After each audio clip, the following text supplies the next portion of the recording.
but it will be served lengthwise on the bun with beans and slaw on the side. We've also partnered with a company called Devillet out of Dyersburg to introduce a new sweet glazed mustard with rendezvous seasoning in it. It will really go great with a sandwich. I still recommend adding slaw. As I've mentioned before, my grandfather had a hot dog stand on Beale Street in 1916, and that's the same slaw he used. So here we are now 103 years later, and we've come full circle using his slaw on our hot dogs. Hope to see you this Friday at the Rendezvous. In the Alley in downtown Memphis. You'll see the dedication in every single step. You'll see it in the smiles, when smiles are hard to get. You'll see it in the little things that add up to success. The caring and passion are the things that we love best. Wolf Chase Lemon Brace is your Mid-South provider for orthotics and prosthetics. They are an ABC-accredited facility, and their practitioners are ABC certified. At Wolf Chase Lemon Brace, their services include artificial limbs, legs and arms, braces of all kinds, and custom molded inserts. You can call them today at 901-507-7821 for their location on Highway 64 in between Germantown Parkway and Appling Road, or visit them at their new location in Jackson, Tennessee. That number is 731-660-5900, or visit them on the web at wolfchaseLemonBrace.com. Wolf Chase Lim and Brace. You already know you can listen to Sports 56, 96.1, and 87.7 anywhere with the Sports 56 app or at sports56whbq.com. But you can also keep up to date with everything going on by keeping up with Sports 56 on social media. Be sure to follow us on Twitter, Facebook, Instagram, YouTube, and Twitch for information on breaking news, chances to win prizes, and video of all the shows. Don't miss out on anything that's going on. Stay in touch with Sports 56, 96.1, and 87.7 on social media. We are Sports 56, WHBQ Memphis, WIVG-FM Tunica Memphis, and WPG-FLP Memphis, Flynn Broadcasting Stations. It's time for Sports Time on Sports 56 with Wolo and Stats. The first hour of Sports Time is brought to you by Lexus of Memphis. Here are your hosts, the voice of the Tigers, Dave Woloshin, and Brett Stats Norsworthy.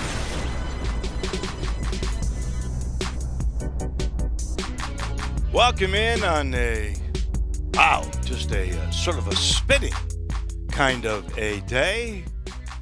You've got Wolo, you've got Stats. We're going to take you through till 6 o'clock tonight, and we got lots to talk about. So the Grizzlies used to be known for grit and grind. Now, I think we can say they're known for swagger. I just loved it. They're establishing it, yeah. I loved it last night when basically with the deadline coming, 2 o'clock on Thursday? Trade deadline for the NBA. It's looming. It's coming. It's there. And I'm not exactly sure what prompted Dylan Brooks to basically go off on Andre Iguodala last night, but I loved it. He did say one thing that wasn't accurate. I loved everything he said. Here's the best part, too, for me. Is that when that went viral and people around the league, including Steph Curry, weighed in, John Morant fired right back. Well, the establishment said, back down, small market. Know your place, small market.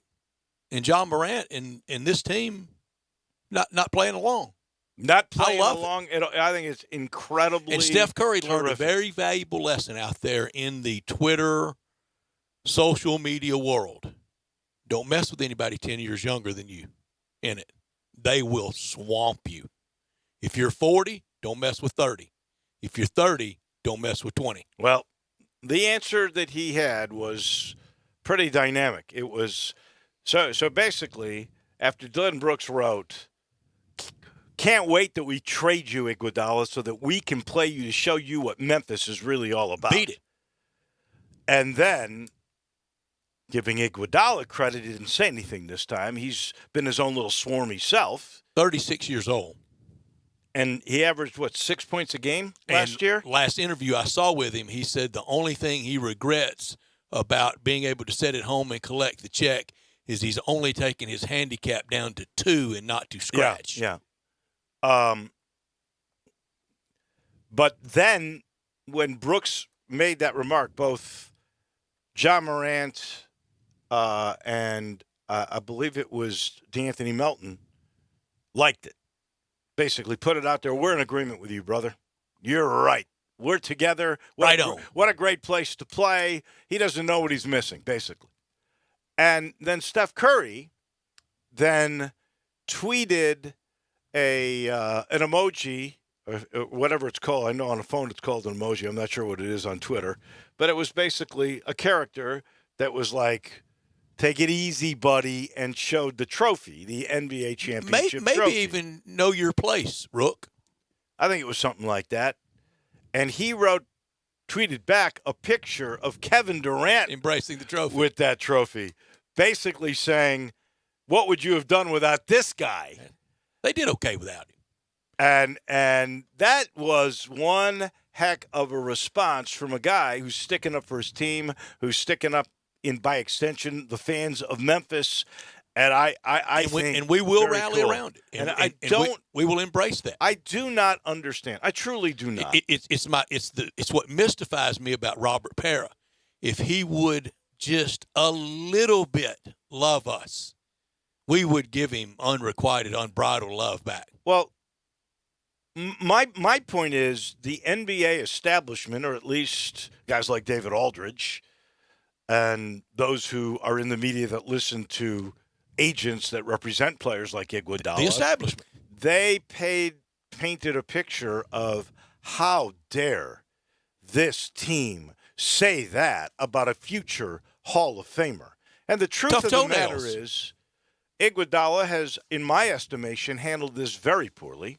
He decided not to play. I don't know that he has. Well, it's hard to say that anybody who got $17 million to do nothing still. handled it badly. And working the golf handicap But down it. he could have been like Jay Crowder. He could have come here and said, you know what? I don't want to miss a No, he's year better than Jay because Crowder. I'm a player. I'm a competitor.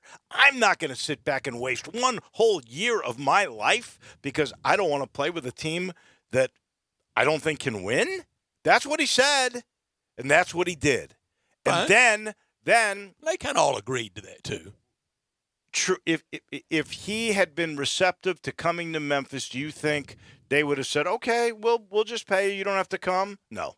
They were being good guys. The Grizzlies front office should be painted as good guys in this, and I hate to say it, in my mind, and you can debate this with me, but in my mind, he's the bad guy in this because everything was going along smoothly know until whether he went on First Take and basically put down the situation. I don't know whether it's good guys or bad guys. It's just practicality. It's just practical guys, and it is built to this, and we're building to the deadline. And like anything else in life, whether it's the collective bargaining agreement, about anything, it really gets down to the brass tacks of it the closer you get to that deadline. And we're by every passing second, we're getting closer to it, and it'll cause some movement. It was the most exciting thing on an otherwise very lackluster night. It was a win, but if you thought the Tiger win on Saturday was ugly, that win last night, the Tiger win was the Mona Lisa compared to that last night. It was rough stuff last night, and the fireworks really started post game, and I'm glad they did. But I'm more glad the Grizzlies won, only scoring 96 points last night. And I think that's the fewest number of points scored in a win all year. That was kind of old school. Grit and grind kind of way to win. Well, I did like their defense. And honestly, you can see adjustments. It was Detroit's offense, though. Pee-wee. Well, it was bad. They didn't have Derrick Rose. That didn't help them any. But and Valanciunas, he just outplayed Drummond in the middle. Drummond played well, though. That was a battle of two big He ones played going okay, at each other. but I'd rather have Valanciunas, to be honest with you. I would too. But and I thought it would be a old school Bill Laimbeer, Rick Mahorn clothesline at some point in the game because it was testy between. That's a lot of guys between those two. No, there is. There's a lot of strength and skill, and honestly, to me, Taylor Jenkins' team played horrible defense in New Orleans. Horrible. They didn't want to play. I think they knew no Jaren Jackson, and I don't think they came ready to play, and they played no defense. Do a loss. They were due a loss, but their heart didn't seem to be in it. And so he basically, I would bet in practices and in walkthrough for that game, the emphasis was defensive. And they came out and they shut them down. They barely scored 80 points last night. Got 82, and the Grizzlies are at 25-25. Probably the last time at 500, maybe the rest of the year. The rest of February is brutal. It is tough. They haven't been above 500 yet. But last night, and with this standing up for Memphis and standing up for the team, and I think it's all very sincere and necessary, and I'm glad of it. I hope this is a rallying point, and maybe after this February, where basically the Grizzlies are away from home all of the month, that when they get back here in March, that it's the trigger, that it's the linchpin to really drawing some crowds, because last night was an exceptionally poor crowd. I know all the reasons. I know it was on Monday night and the day after the Super Bowl and all that stuff in February. I know when it was, but I know it was a really poor crowd, as poor a crowd as I've seen all year. Saturday, the Tigers scan count was just a little over 9,000. If that really, then yes, only 9,000. Yes, and about 9,080. What was the scan count last night? Well, we don't get a scan count. We just get wait. You get a scan count for the Memphis Tiger games, but you don't get one for the Grizzlies? That's right. Well, that just doesn't seem right. Don't talk to me. Talk to the Grizzlies. I know. You know people at the Grizzlies, don't you? I know. Call Jason Wexler. You got his number? You know what? I've called him. He doesn't return my calls. Well, you're talking to the wrong guy then. So, but if that was 9,000 Saturday, and it was, that last night, 5,000-6,000. Do you want to know what it says under game information on ESPN? Oh, I know what it was. I know what they handed out. But what did they say? 14,000? 14.5. That's laughable. It's time to start drawing a crowd to see this young, good team. You know what? If they are still in the neighborhood or entrenched, either way, for the 8th spot come March, I think the crowds will pick up. I think the crowd – I think the city wants to embrace this team. I think what happened last night with John Morant and Dylan Brooks sticking up for the city and for this team, I think that goes a long, long way in the minds of Memphians. And frankly, as far as Iguodala goes, you know, his coming out and saying, well, I'm only going to go to certain teams. To me, here's a guy who's collecting a paycheck for doing nothing.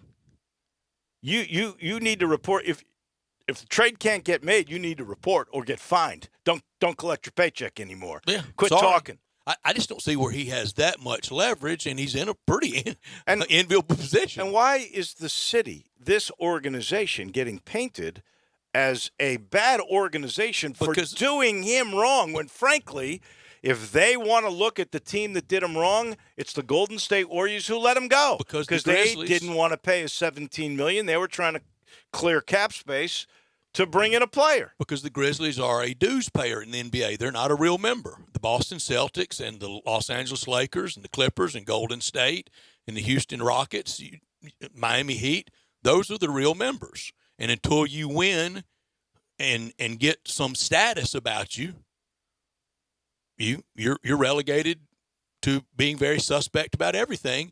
And why wouldn't they be with some of the things that's been done as a front office and a franchise here? Well, this franchise has done a lot of right things, scan counts not counting, but they've done a lot of right things this year. And for the national media to portray Memphis as the bad guys in this, they're not the bad guys. Well, that's how off national usually is on things. And if we're going to point to one guy, I think it's really, in my mind, Andre Iguodala. Because he could have come, he didn't, and then he opened up his mouth, and he didn't need to. And now he's making demands. He wants it both ways. He's not in a position to really make demands. And frankly, if he does not come to Memphis, and if they can't trade him for an asset that they would like, they should cut him March the 2nd, and then He's free to go wherever he wants to, but he's not eligible to play in the playoffs.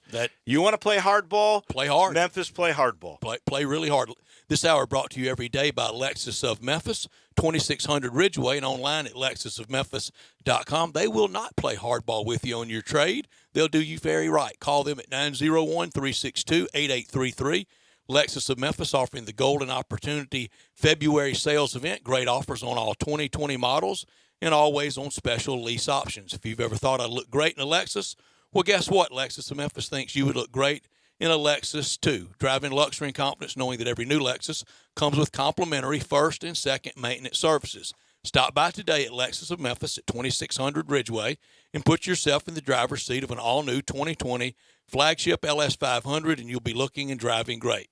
Lexus of Memphis, the highest standards in the industry. When you purchase a Lexus, you get top-of-the-line engineering and design that makes for the luxury driving experience. 901-362-8833, online at lexusofmemphis.com. Experience amazing at Lexus of Memphis. Top story of the day. Well, this obviously this youth movement of the Grizz with Brooks and Morant really coming forth for the city's the number one story. But Young whippersnappers. I like this story as well. Who do they think they are? My club, Colonial Country Club, historic Colonial Country Club with that South Course.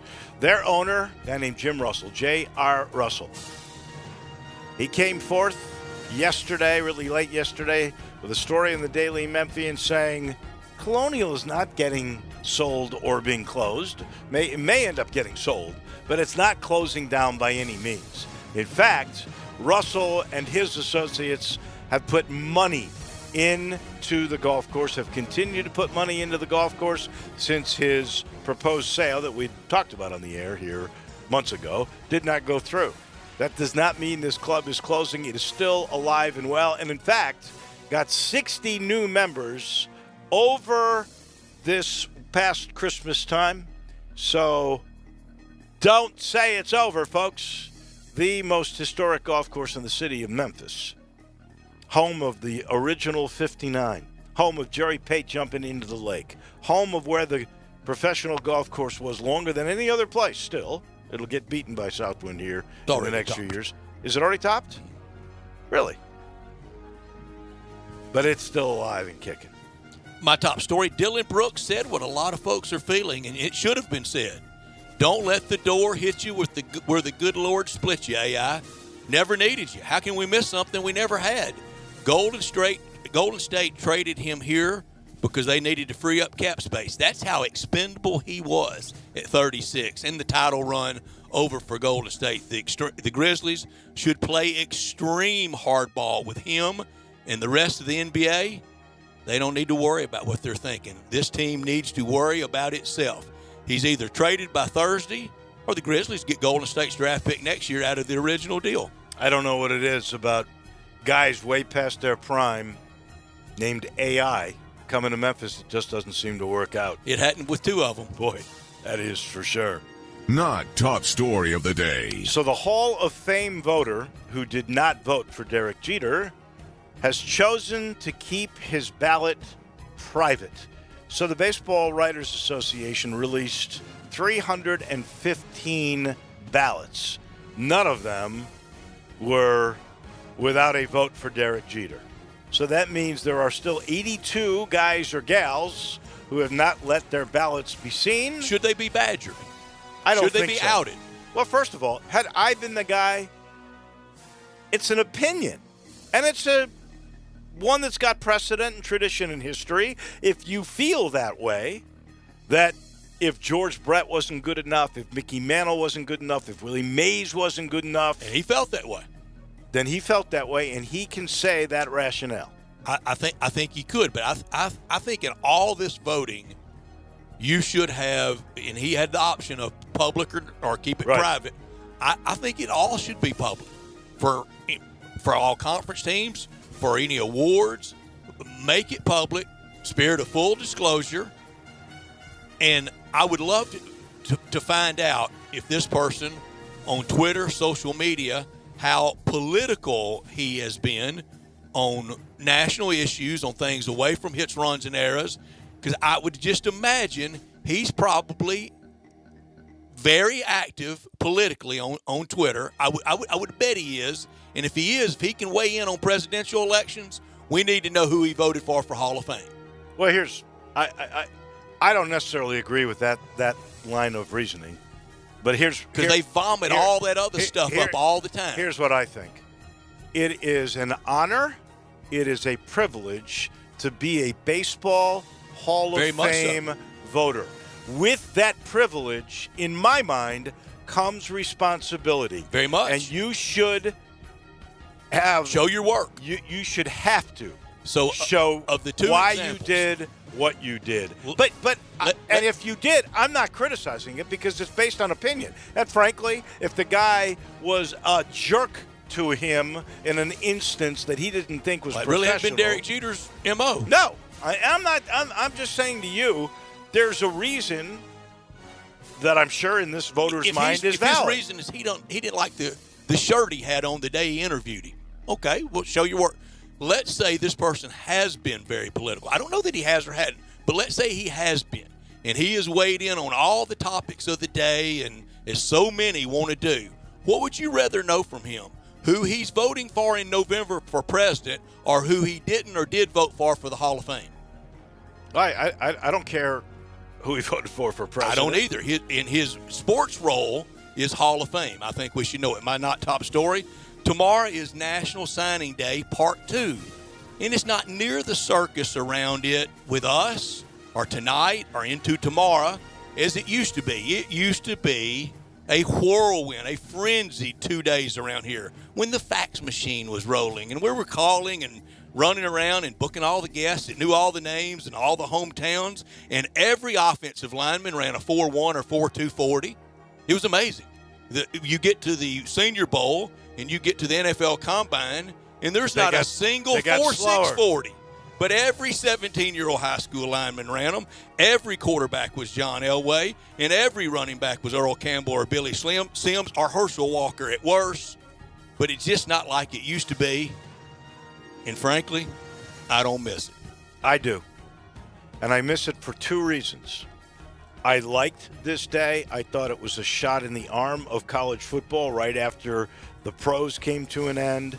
And it was a little build-up because you were going to get more build-up in about 6 weeks for spring. So it kept it in there, and that was your new lifeblood. And everybody's attention was on that day. You knew what was coming, and I enjoyed that. The second reason, it ruined it when they went to 2. Maybe the biggest reason is that the early one, which now takes precedent for most of the bigger players, well, it has ruined postseason. Because if you make a championship, you fall behind in recruiting because you can't recruit while others can because you're preparing for a championship game and then a bowl game. So you can't recruit as well as the bad teams can, and it has put a damper on the postseason. It's not good for what is supposed to be your reward, the most interesting part of the year. How did it put a damper on the Tigers going to the Cotton Bowl? It put a damper on their recruiting.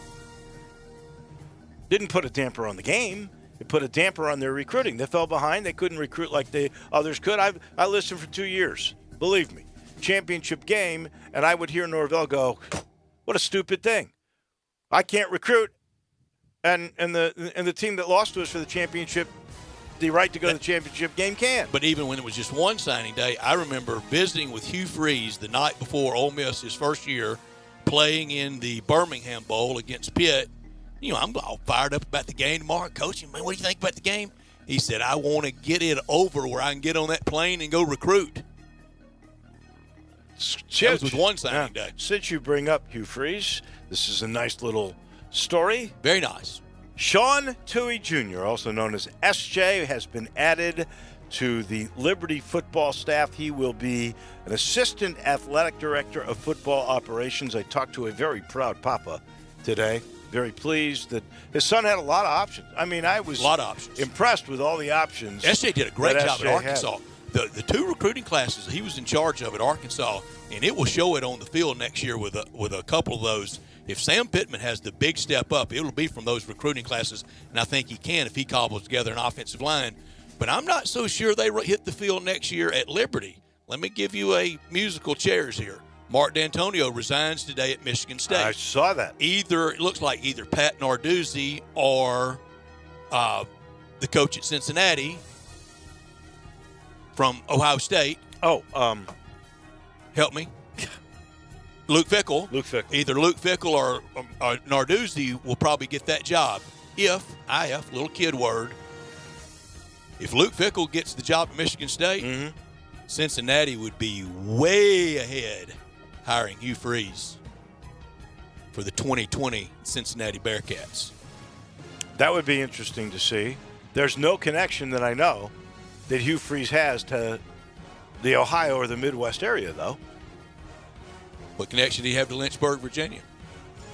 Well, he needed a job then. He needs a better job now. I'd be shocked if that happened. But it could. Life is strange. And those are your top and your not top stories of the day. We'll let you know we're busy coming up here in just a few minutes. Our friend Charlie Leonard on high school basketball, a little bit of college basketball too. Then I was just at the Penny Hardaway press conference. Talk a little bit about that at 3:50. At 4 o'clock, Brent Beard on all things college. Jeff Moore on the Super Bowl at 4:30. Then at 5 o'clock, we will talk to Bo Marchant on that very same subject. 5:30, Bill Bender, our friend from the Sporting News who writes college football, has put out a list that is the top 25 coaches in any sport that have yet to win their championship. With Andy Reid now winning that, he put together a list of 25. We'll chat a little bit about that, and then we got Crunch Time. That's what's on tap on a busy Tuesday on Sports Time on Sports 56 with Wolo and Stats. Greg Gaston and Eli Savoy get you through the midday with Sports 56 Middays. Delivered by FedEx. Weekdays from 10 till 1 on Sports 56, 96.1 and 87.7. Brian Elder's Roofing Solutions. I'm Brian Elder. It's been a particularly rainy season, and that stain on your ceiling isn't getting any smaller, exposing your family to the possibility of mold. Let me come take a look. 867-0303. Our technicians are Owens Corning Platinum Preferred, so don't let someone tell you that it has to be replaced if all you need is a repair to get several more years of life. 867-0303. Have me on your speed dial for when life's little catastrophes come up. 867-0303. Upgrade your roof to a beautiful Owens Corning Duration Architectural Shingle with a 50-year warranty and an unheard of 25-year labor guarantee. I'll measure your roof from outer space and get you a competitive estimate right over the phone. Buy now and pay nothing till 2022 with approved credit. 867-0303 or BrianElderRoofing.com.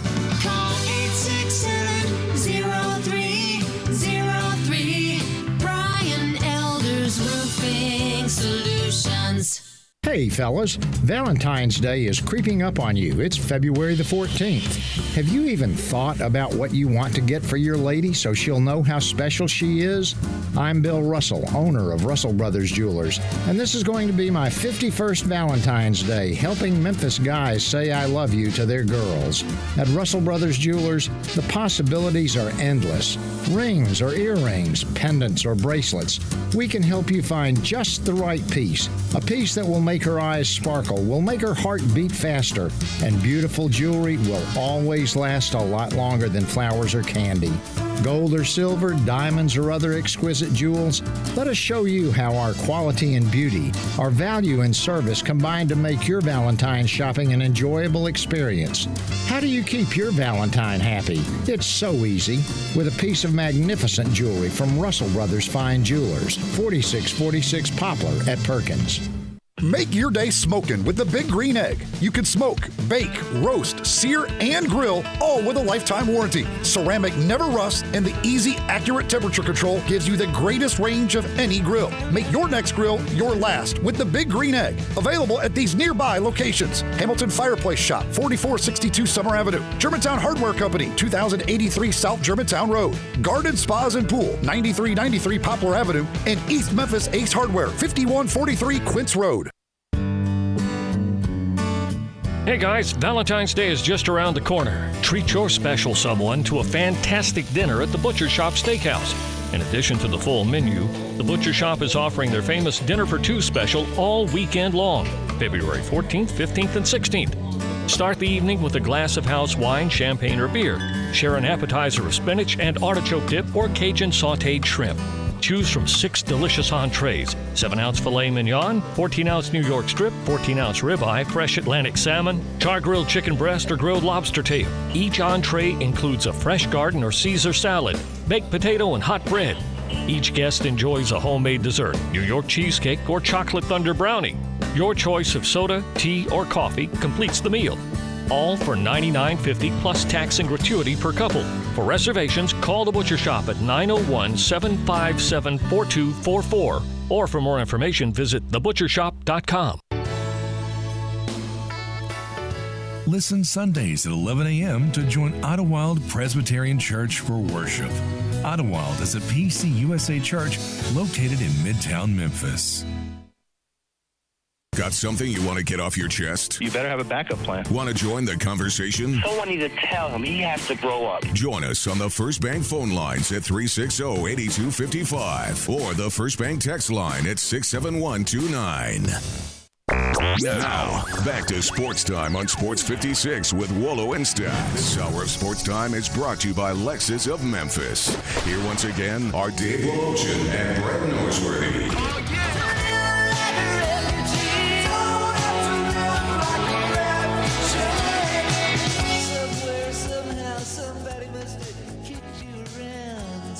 Welcome back in. We're sitting in the Family Leisure Studios. A reminder, all kinds of things going on. They got to make room for incoming inventory. So there's thousands off all the floor model spas, floor model play gyms, up to 50% off. Patio furniture, 10 to 50% off. Don't wait till May to purchase your swimming pool. Get it now. You get a discount. There are some discounts available. And you get priority for spring installation. You get great discounts on grills and fire pits and outdoor kitchens. It's all going on right now at I-40 and Wooden Road. We know it is 70,000 square feet of family and fun all coming together. It is Family Leisure. Charlie Leonard is getting set to join us here in just a couple of seconds, and we're getting down there. It's not there's not much more time for regular season in high school basketball. Getting close to the state tournament time, but late February cranks up for March for sure. I love it when we get into the portion of the state tournament when you lose, you're actually eliminated. Well, that doesn't happen for a while. That is the craziest, most convoluted way. They didn't do that in my day.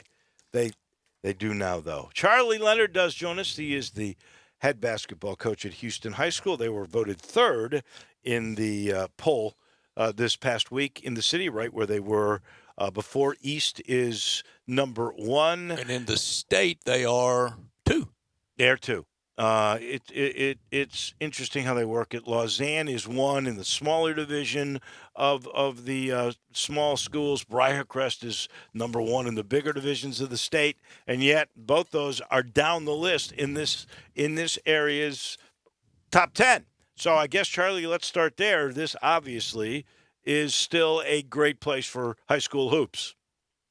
Oh no, you can't go a week around here without finding enough competition to put you in a situation where you're playing state-ranked people. It's just, the depth of talent in Memphis and the Memphis area has been good for so long that an old guy like me, I just kind of take it for granted. When we look at, and we were just talking, it's almost time where you're going to start to play postseason. When does that all begin? Well, believe it or not, it's different for different leagues. The private schools, they don't play district or regional tournaments. Theirs is all one.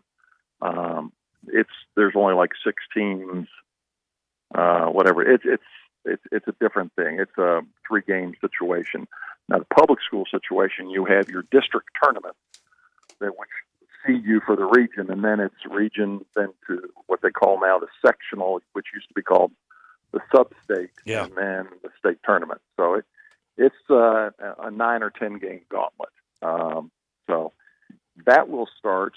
Let's see, the city championships will be a week from this weekend, and then the district tournaments start that next Monday. Charlie, when do you get to the point of the state tournament that if you lose, you go home? Oh, that's in the region. That's the second week. So that'll be, I think it's the 22nd is the 22nd or whatever is the loser leave town. Well, you can get, if you get eliminated, you lose first game of the district tournament, you're out. Is that right? So, yeah, at different leagues.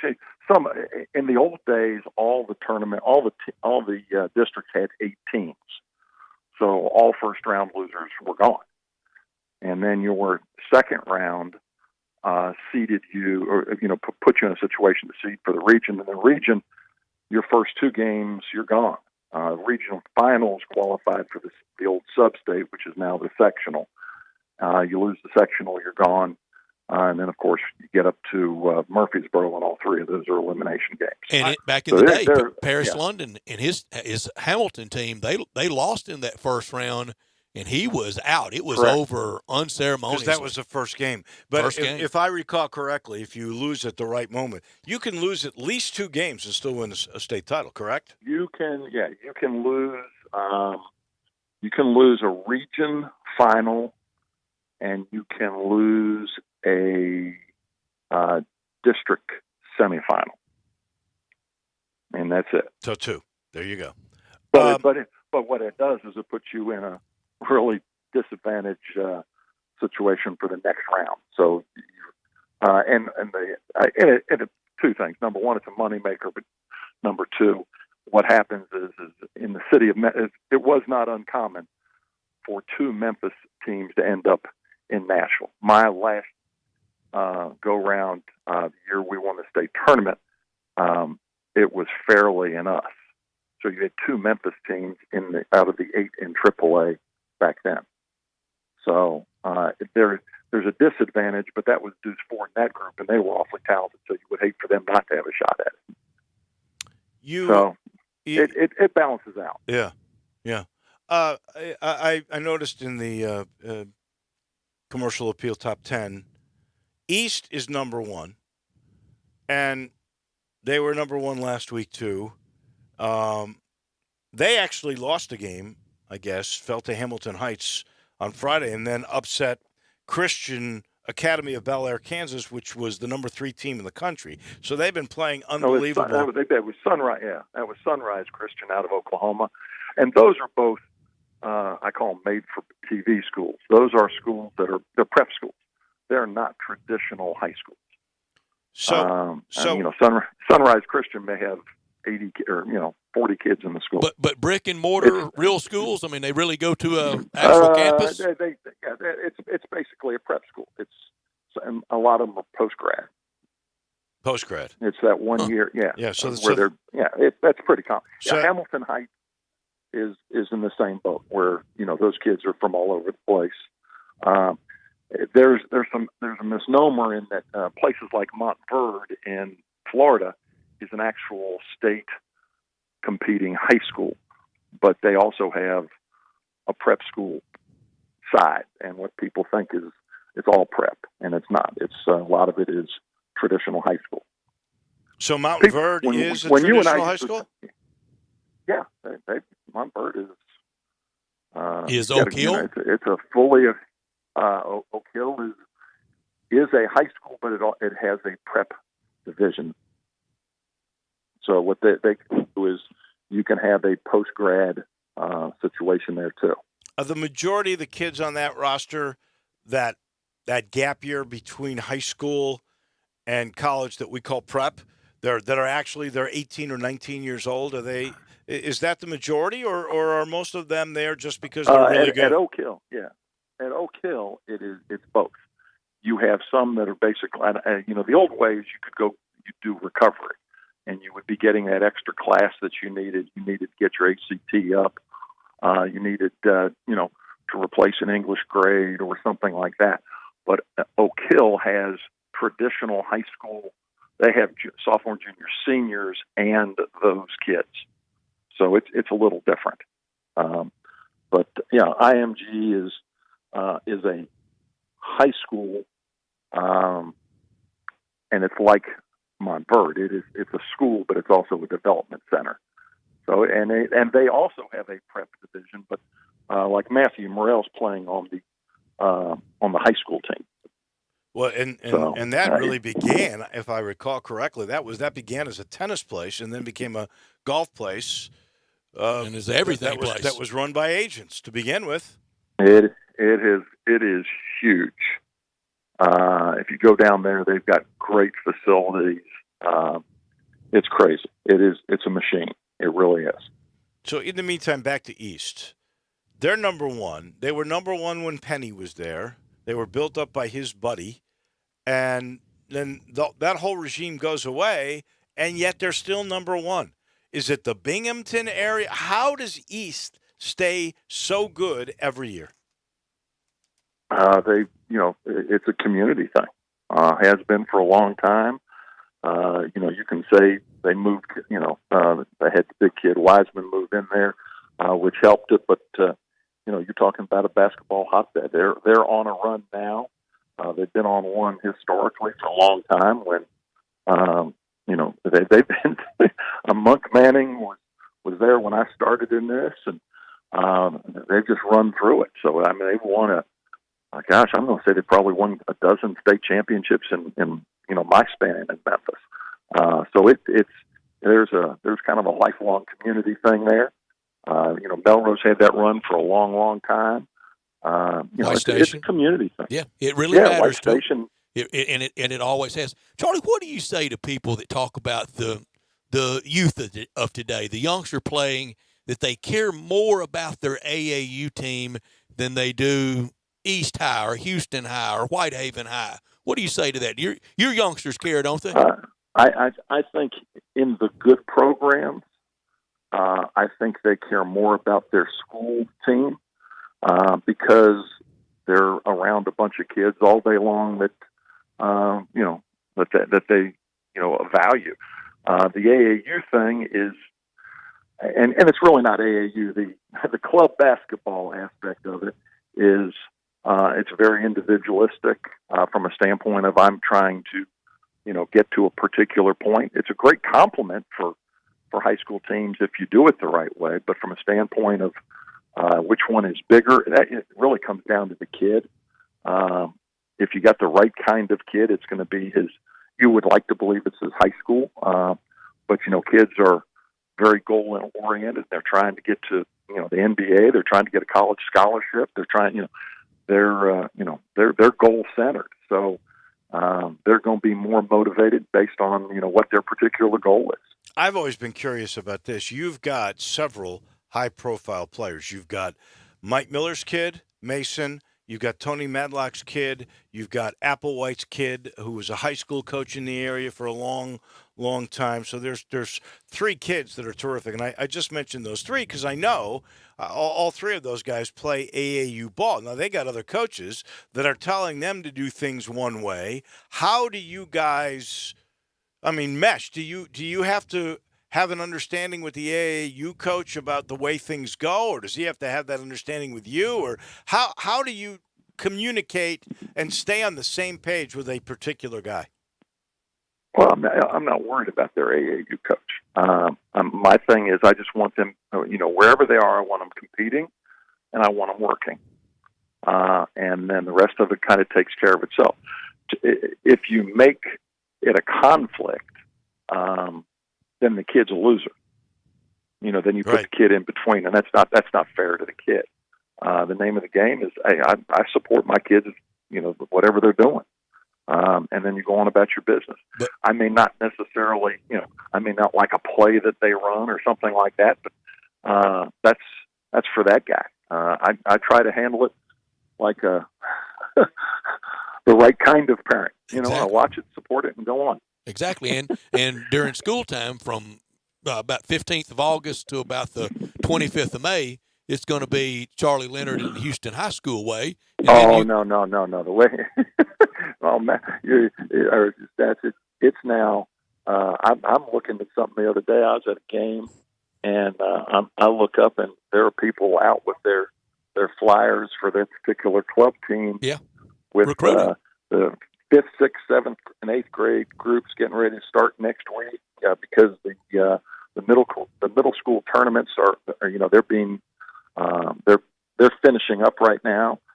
So those guys will be hunting for practices and teams, and then literally the day the state tournament's over with, they're on the march.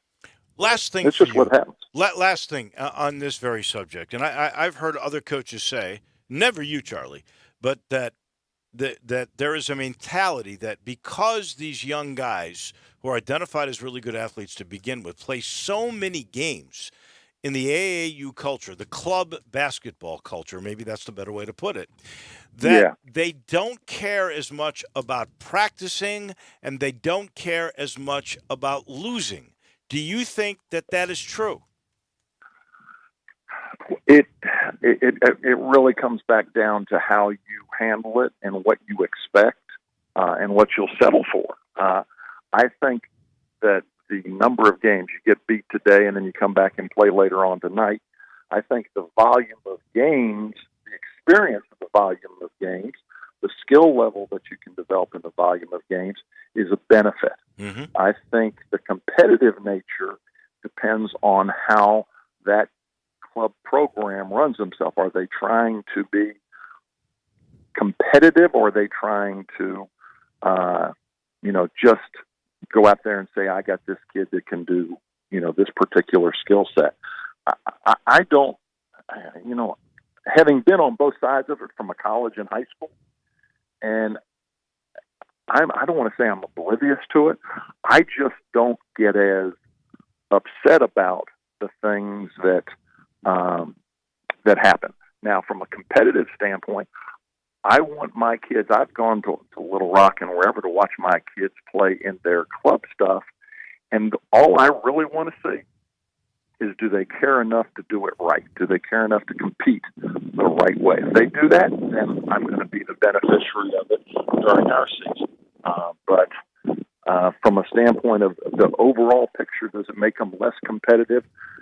That really just depends on how you handle it and how their club coach handles it.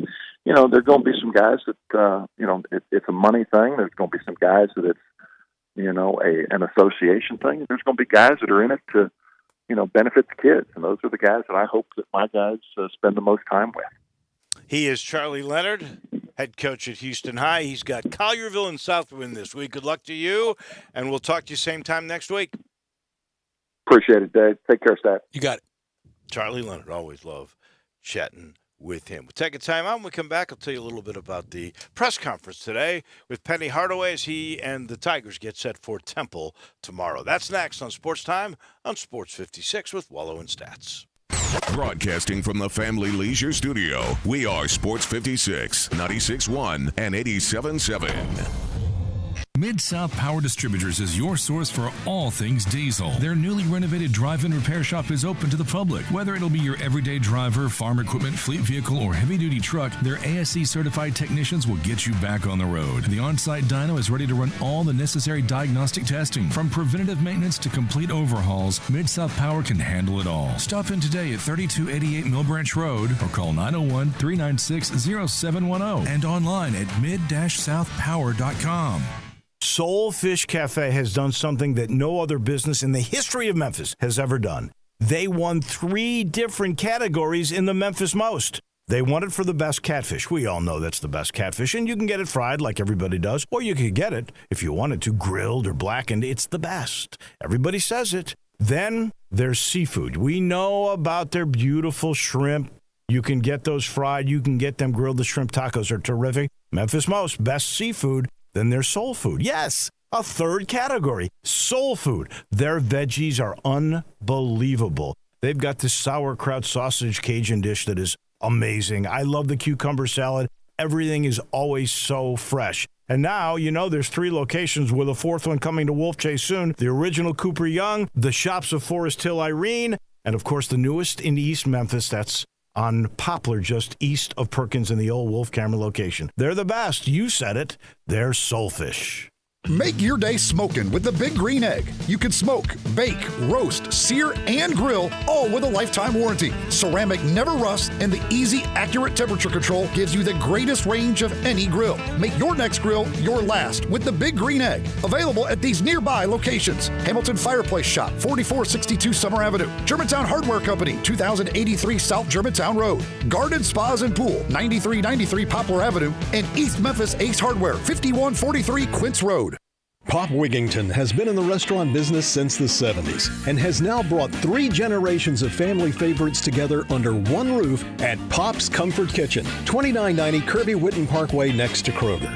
Pop's takes you back to a simpler time when food and life was more wholesome. Settle down today for lunch or dinner at Pop's with daily specials like country fried steak, fried catfish, chicken and dumplings, or Pop's famous fried chicken livers, all served up with your choice of 23 fresh vegetables like field peas and snaps, seasoned green beans, sweet corn and turnip greens. Hungry for a sandwich? Check out the Chuck, a hand-patted cheeseburger between 2 grilled cheese buns topped with lettuce, tomato, diced onion, pickles, fried egg, and bacon. Or a half-pound flat iron steak sandwich served on Texas toast. Don't forget one of Grandma's homemade desserts like chess pie or banana pudding. Take comfort today at Pop's Comfort Kitchen, 2990 Kirby Whitten Parkway next to Kroger. Pop's Comfort Kitchen.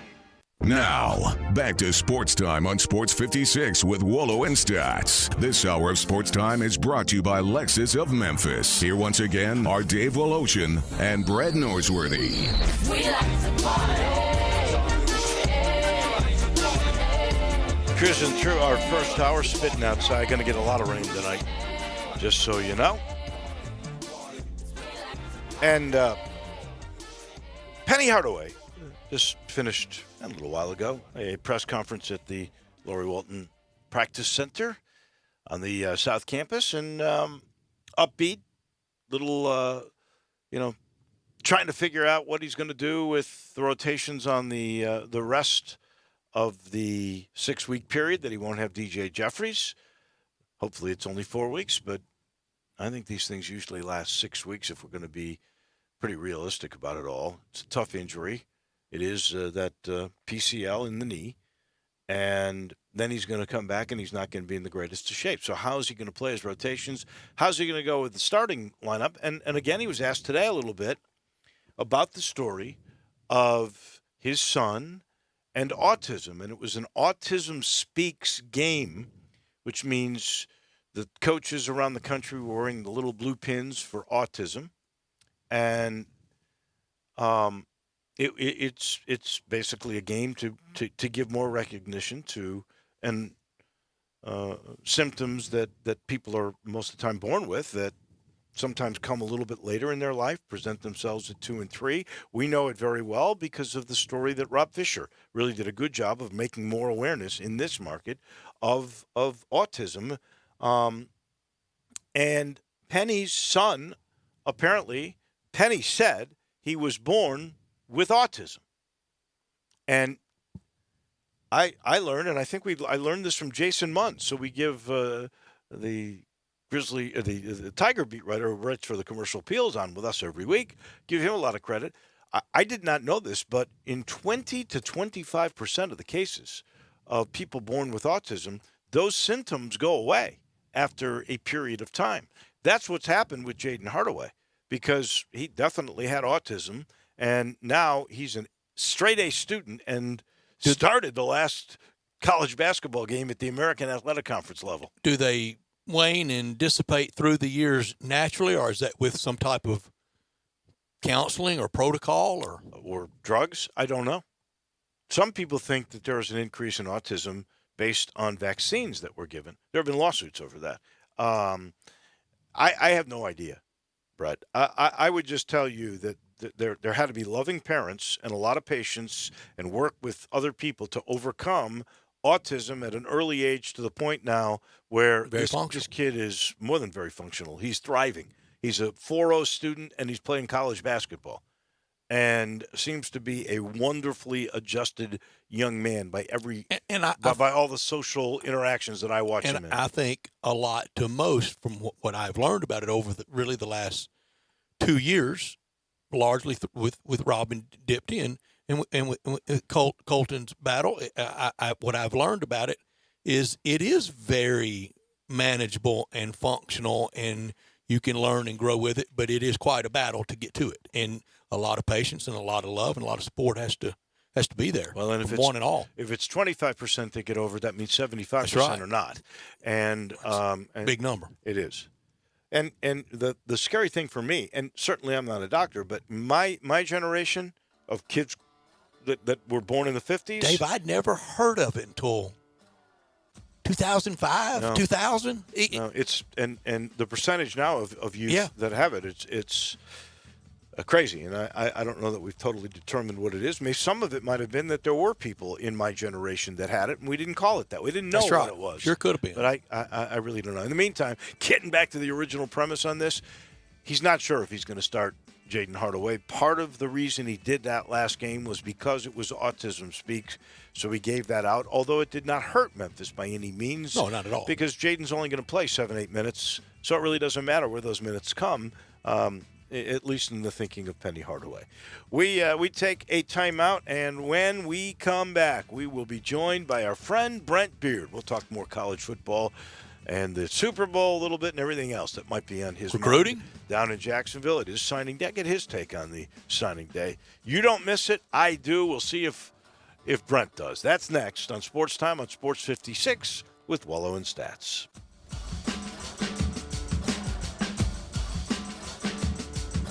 Looking for a great place to deposit your money? Try First Bank. Competitive CD rates, a money market that moves with Wall Street prime and interest-bearing checking account options. Not to mention their friendly bankers who make decisions locally. To find out more, stop by one of First Bank's 3 local branches. 6482 Poplar Avenue, just east of International Paper. 8398 Highway 64 across from Wolf Chase. And 6280 Highway 64 in Oakland. Or visit firstbankonline.com. Member FDIC. At Aaron's, we believe in the magic of wintertime more. That magic that comes from good people out there, always helping others, working hard, and providing for those they love, no matter what. So why are there so many stores unwilling to work with some good people? Just because your credit isn't the best doesn't mean your TV or refrigerator can't be. That's why at Aaron's, we work with you. So you can get flexible lease-to-own plans that fit your budget. Because good people always deserve better. Aaron's. Easy, beautiful, affordable. Head on over to Frontier Western Store for their famous February sale. This is Frontier's biggest sale of the year, and it is the time to save big on boots and apparel. All men's jeans are now on sale. Ariat denim $10 off. Wrangler and Carhartt pants $5 off. Select styles marked down even more, up to half price. There's huge savings on Carhartt shirts as well. Select clearance shirts and outerwear up to 50% off. Ariat shirts and jackets discounted as well. Hurry in for best selections. Women's t-shirts by Simply Southern, Girly Girl, and Puppy Love as low as $10. Frontier has markdowns in the boot room as well. Hundreds of boots by Double H, Rocky, Durango, and Ariat. Now priced to move to make room for new spring arrivals. Stop by Frontier today and grab your next pair of dress or work boots. It's the famous February sale at Frontier Western Store, 5880 Goodman Road in Olive Branch, and on the web at frontierwesternstore.com. Family owned and operated since 1967. Hey fellas, Valentine's Day is creeping up on you. It's February the 14th. Have you even thought about what you want to get for your lady so she'll know how special she is? I'm Bill Russell, owner of Russell Brothers Jewelers, and this is going to be my 51st Valentine's Day, helping Memphis guys say I love you to their girls. At Russell Brothers Jewelers, the possibilities are endless. Rings or earrings, pendants or bracelets, we can help you find just the right piece, a piece that will make her eyes sparkle, will make her heart beat faster, and beautiful jewelry will always last a lot longer than flowers or candy. Gold or silver, diamonds or other exquisite jewels, let us show you how our quality and beauty, our value and service combine to make your Valentine's shopping an enjoyable experience. How do you keep your Valentine happy? It's so easy. With a piece of magnificent jewelry from Russell Brothers Fine Jewelers, 4646 Poplar at Perkins.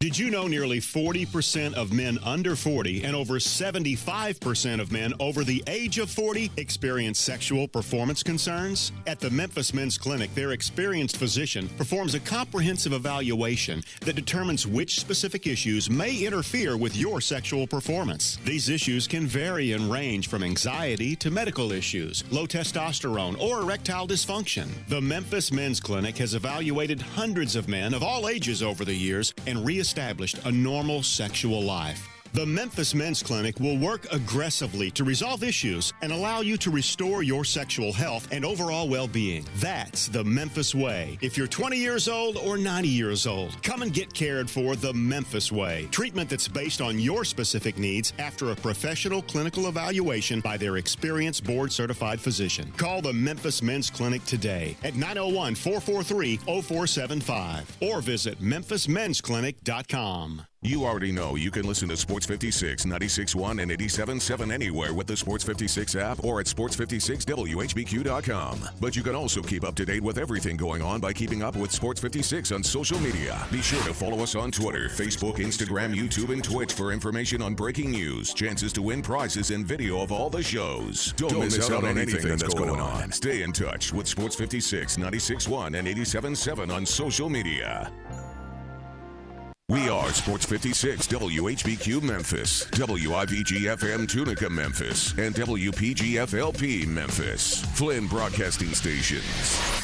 Now, more of Sports Time on Sports 56 with Wolo and Stats. This hour of Sports Time is brought to you by Homer Skelton Hyundai. Here once again are Dave Ocean and Brett Norsworthy. Strapped against my back. Welcome back into the Family Leisure Studios. Hour number 2 on a sloppy Tuesday. Tiger basketball tomorrow. Grizzlies a winner last night.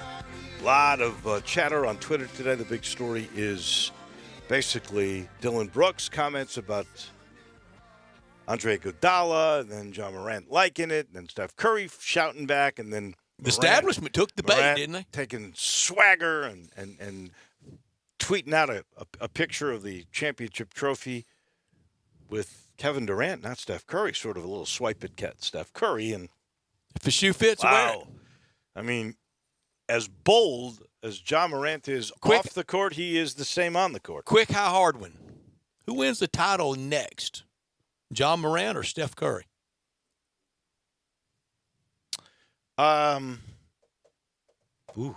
See, I'm not writing out the Golden State Warriors, and I'll tell you why. They're going to get a draft piece this year. They've got Clay and Steph coming back. They still have Green. They're dealing, not done yet. Supposedly dealing right now. And they're dealing right now. Russell. Cap space. And that's the guy they traded, by the way. They moved Iguodala to make space for him. Steph or Ja?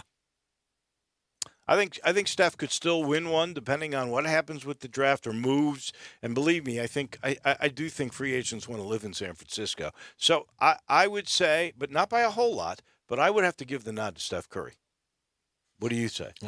Every great one has one last great act. I think he's got one more left in him. I do. But then here comes Ja. Brent Beard joins us now from Jacksonville. What a Super Bowl. Who did you have in that game, Mr. Beard?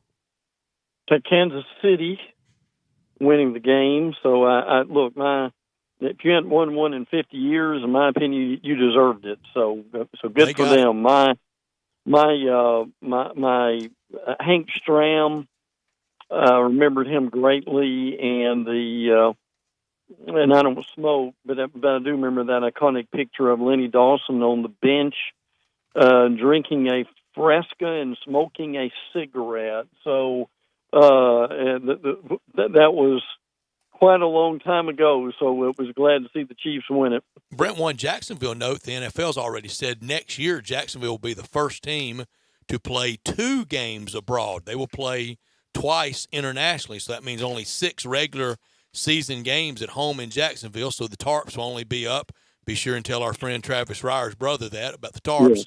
He's very sensitive about that, but I'm sorry, they're there every week, and they're never there. They're never there at the cocktail party.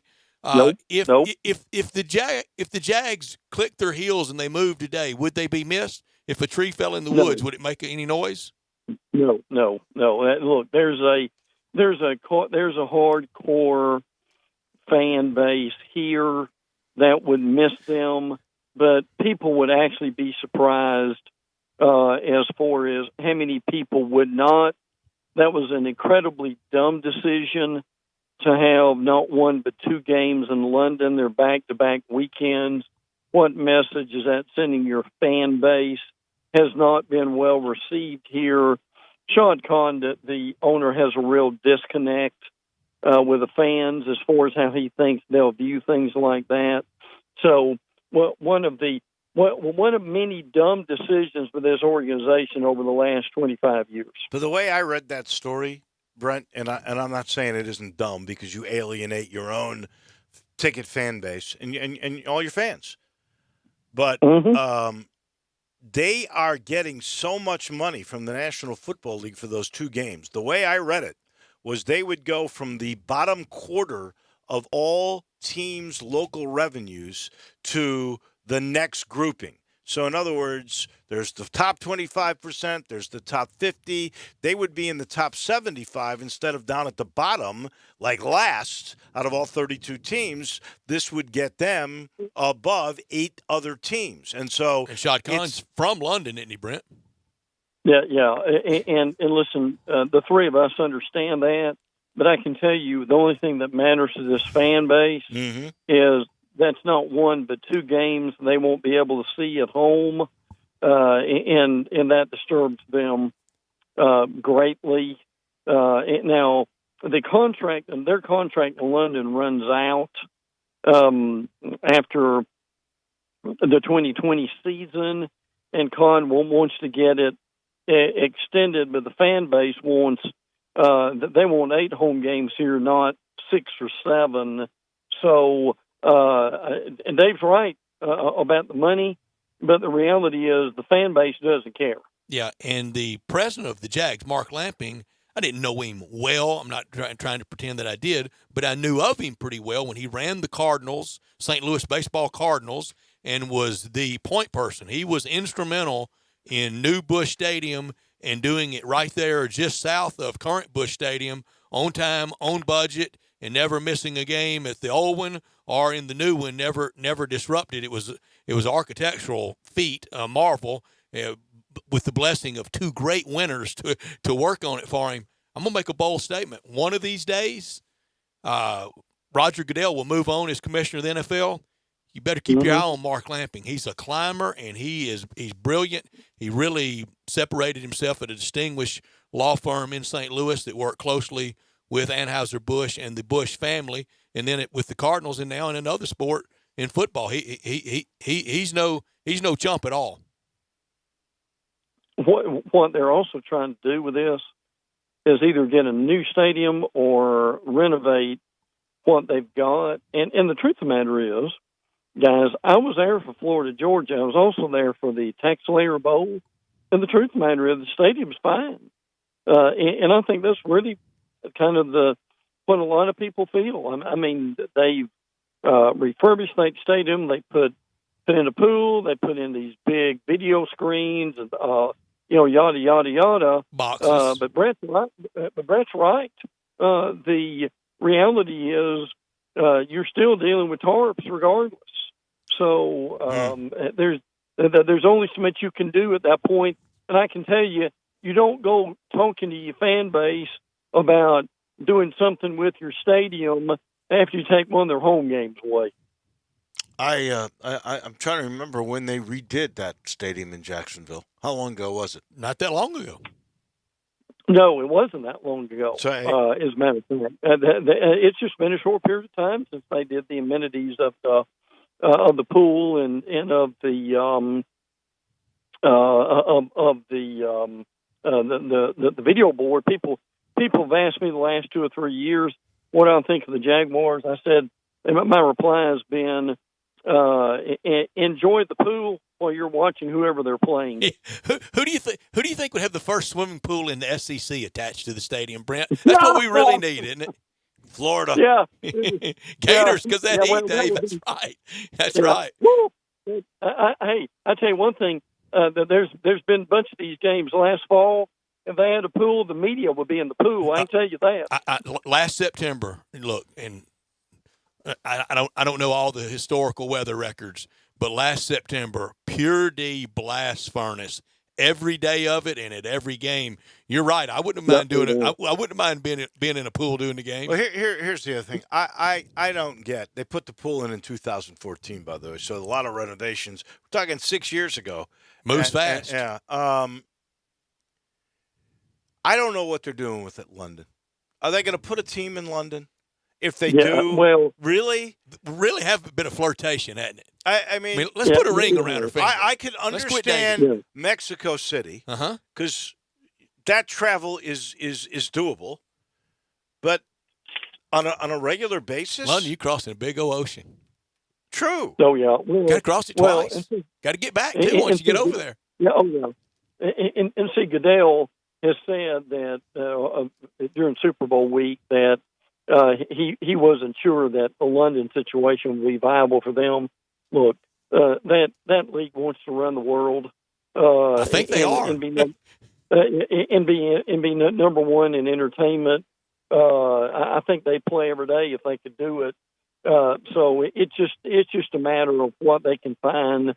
And look, there a lot of people here are. But a lot of people here do not have their head in the sand with the reality of that this team at some point is moving. The only way that thing could actually make sense is if the NFL bought their own airplane just strictly for visiting teams to go back and forth and built a facility over there, or for the London team, and they went and got the old airplane. Remember, it used to break the sound barrier. Oh yeah, and you could travel from New York to London in like 2.5, 3 hours. It was unreal. What was it? What was supersonic, or what were the names of those planes? And they just stopped doing that.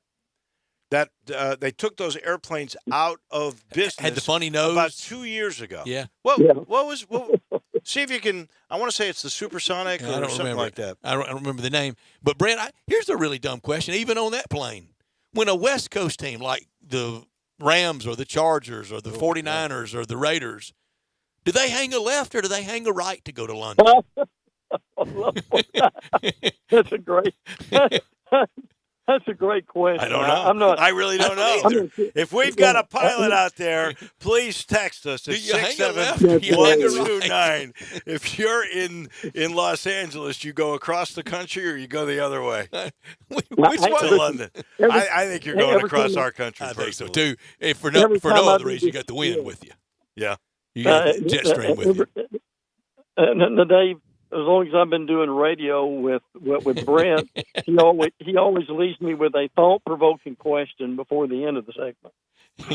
Okay, David, we were bouncing this around. Tomorrow has I do not want to dismiss at all, and I never did through the years. Tomorrow is very important for college football. The December signing date is very important, and I have always loved it. When we would have them on, I marvel at the recruiting guru geniuses that know all those darn names and all those hometowns and all those 40 times, even if they are a little bit inflated, but they know their stuff about as well as any niche expert in the fields that we want to cover in sports.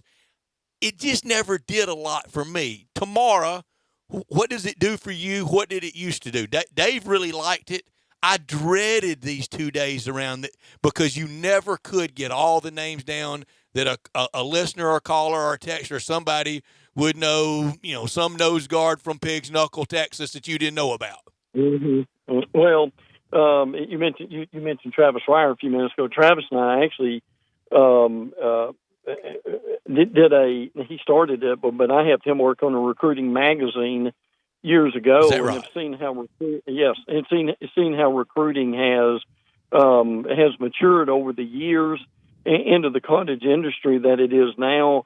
When college fans ask me if recruiting is important, my answer usually is, yeah, you have 3 or 4 bad classes, and then you tell me how important it is. That's a good answer.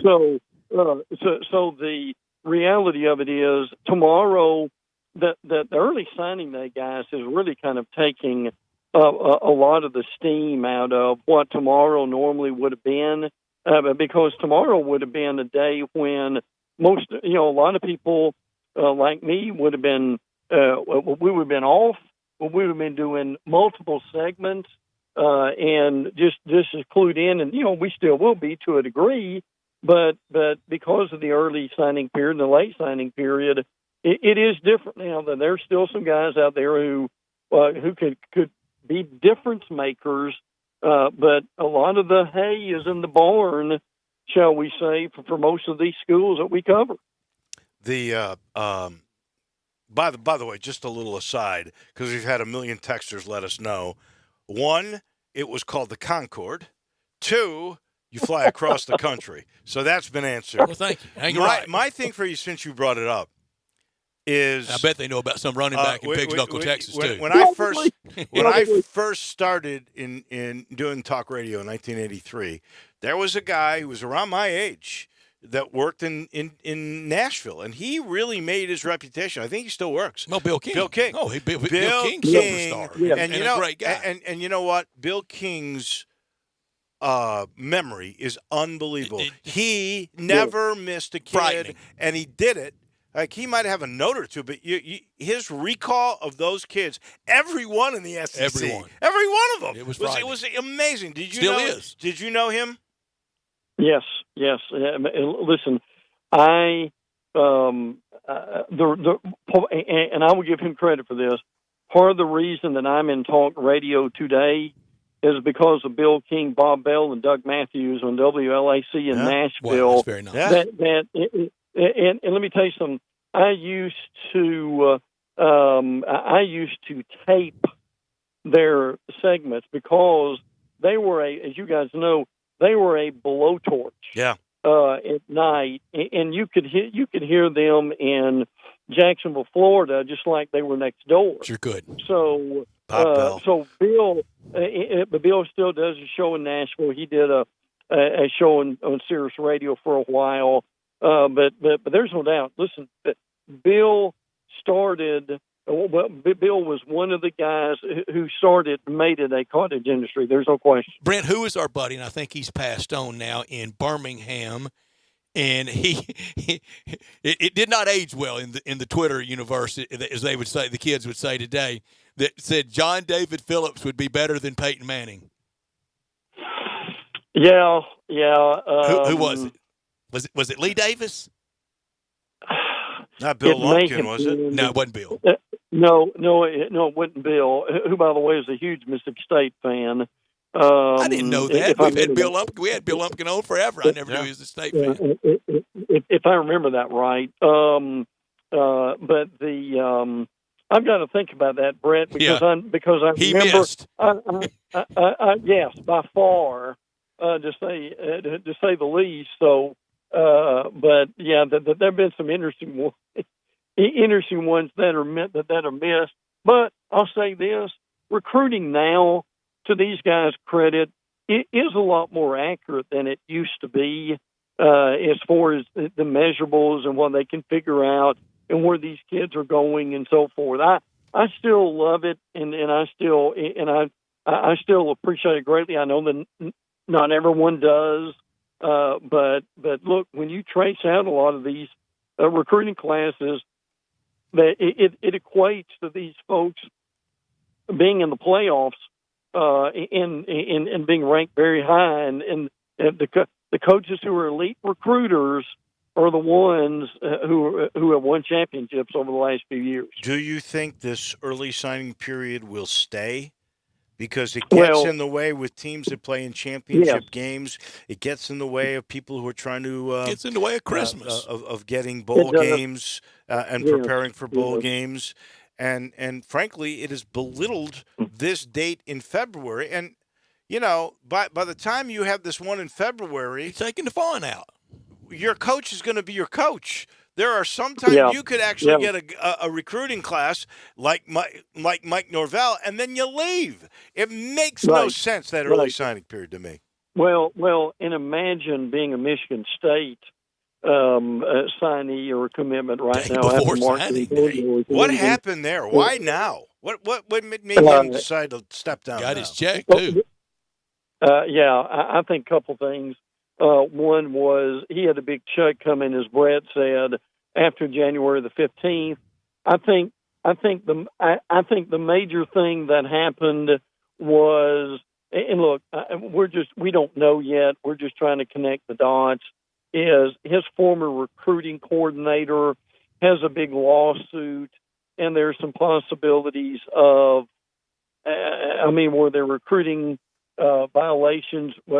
Possibly. Again, we don't know that yet. So those are all the possibilities that might happen. Who would replace him? We've heard Luke Fickell, Narduzzi at Pitt, who was there at Michigan State on the staff for a while. But that's a very good question.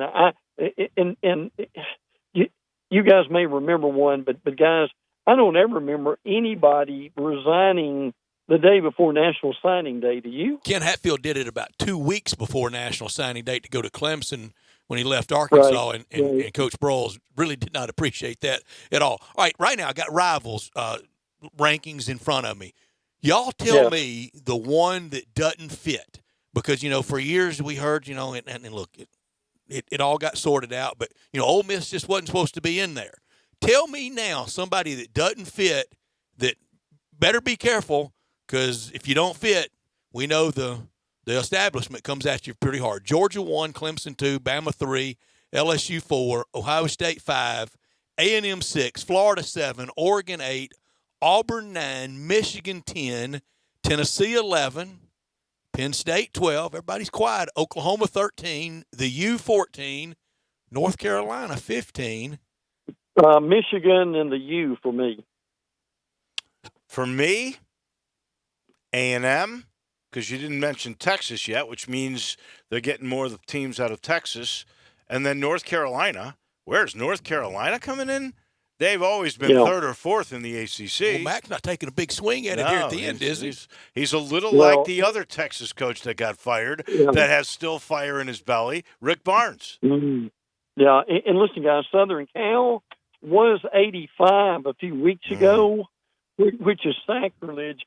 Let me go back and answer the question you asked me a few minutes ago real quick about the early signing period. I think either one or two things are going to happen.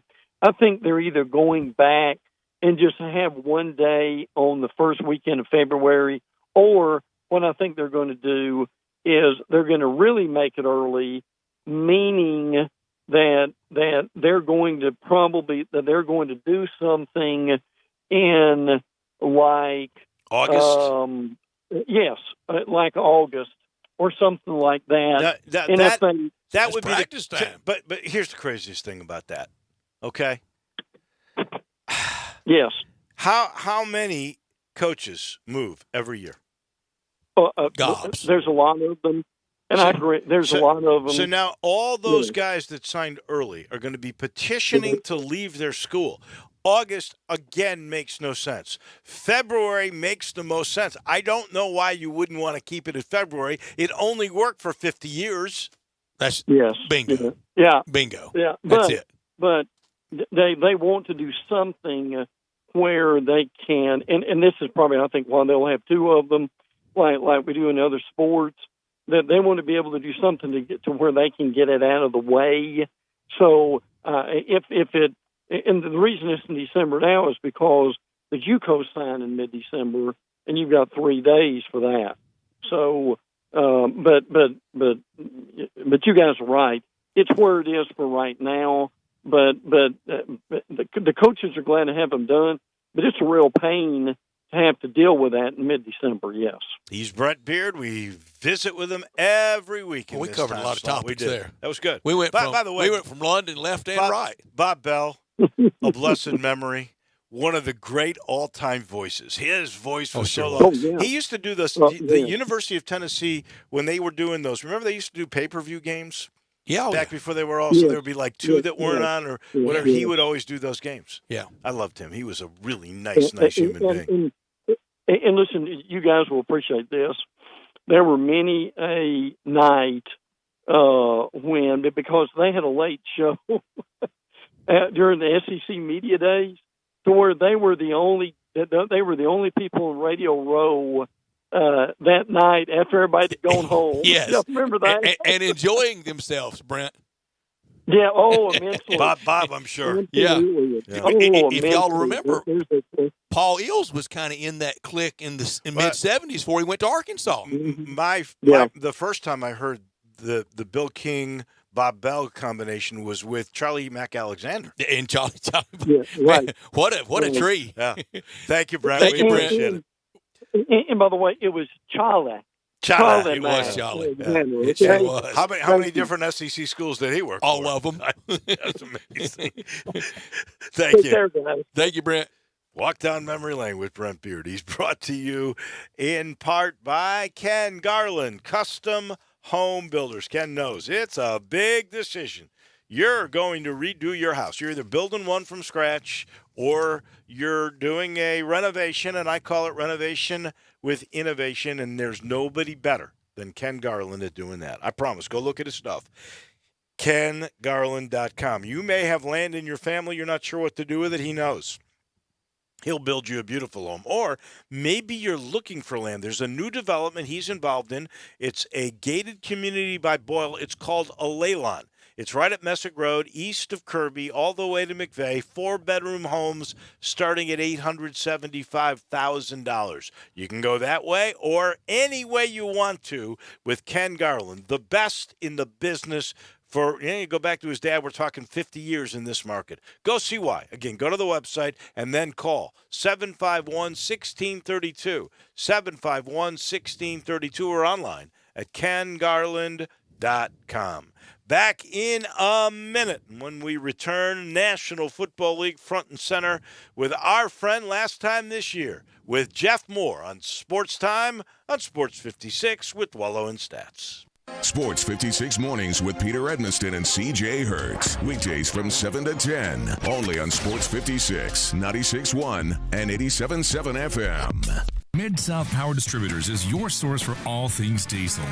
For more than 26 years, they've supplied all the diesel parts that you need. From simple repairs to complete overhauls, they have it all. Whether it's heavy, medium, light duty, agricultural, marine, or off-road, Mid-South Power is the leading source for all things diesel. Fuel injection, turbochargers, engine parts, alternators, starters, and brakes, they can supply all the parts and services you need. Stop in today at 3250 Mill Branch Road in Memphis or call 901-396-0710. Brian Elder's Roofing Solutions. I'm Brian Elder. It's been a particularly rainy season, and that stain on your ceiling isn't getting any smaller, exposing your family to the possibility of mold. Let me come take a look. 867-0303. Our technicians are Owens Corning Platinum Preferred, so don't let someone tell you that it has to be replaced if all you need is a repair to get several more years of life. 867-0303. Have me on your speed dial for when life's little catastrophes come up. 867-0303. Upgrade your roof to a beautiful Owens Corning Duration Architectural Shingle with a 50-year warranty and an unheard of 25-year labor guarantee. I'll measure your roof from outer space and get you a competitive estimate right over the phone. Buy now and pay nothing till 2022 with approved credit. 867-0303 or BrianElderRoofing.com. Call 867-0303. Brian Elder's Roofing Solutions. One thing I really admire about Central Barbecue is their commitment to quality. Then why do they let you do their commercials? I'm talking about their food. Everything is prepared with devotion to taking the time and effort to create perfect barbecue. Oh, I know. That's exactly why I was wondering why... They're not kidding with that slow-smoked Memphis-style slogan. They smoke their pork for 14 hours. Do they have to? They do if they want to be the best barbecue in Memphis, and they are. And yet they let you just throw together... There's nothing better than Central Barbecue because they care. Except apparently about their radio ads. Make your day smoking with the Big Green Egg. You can smoke, bake, roast, sear, and grill, all with a lifetime warranty. Ceramic never rusts, and the easy, accurate temperature control gives you the greatest range of any grill. Make your next grill your last with the Big Green Egg. Available at these nearby locations: Hamilton Fireplace Shop, 4462 Summer Avenue; Germantown Hardware Company, 2083 South Germantown Road; Garden Spas and Pool, 9393 Poplar Avenue; and East Memphis Ace Hardware, 5143 Quince Road. Got something you want to get off your chest? You better have a backup plan. Want to join the conversation? Someone needs to tell him he has to grow up. Join us on the First Bank phone lines at 360-8255 or the First Bank text line at 67129.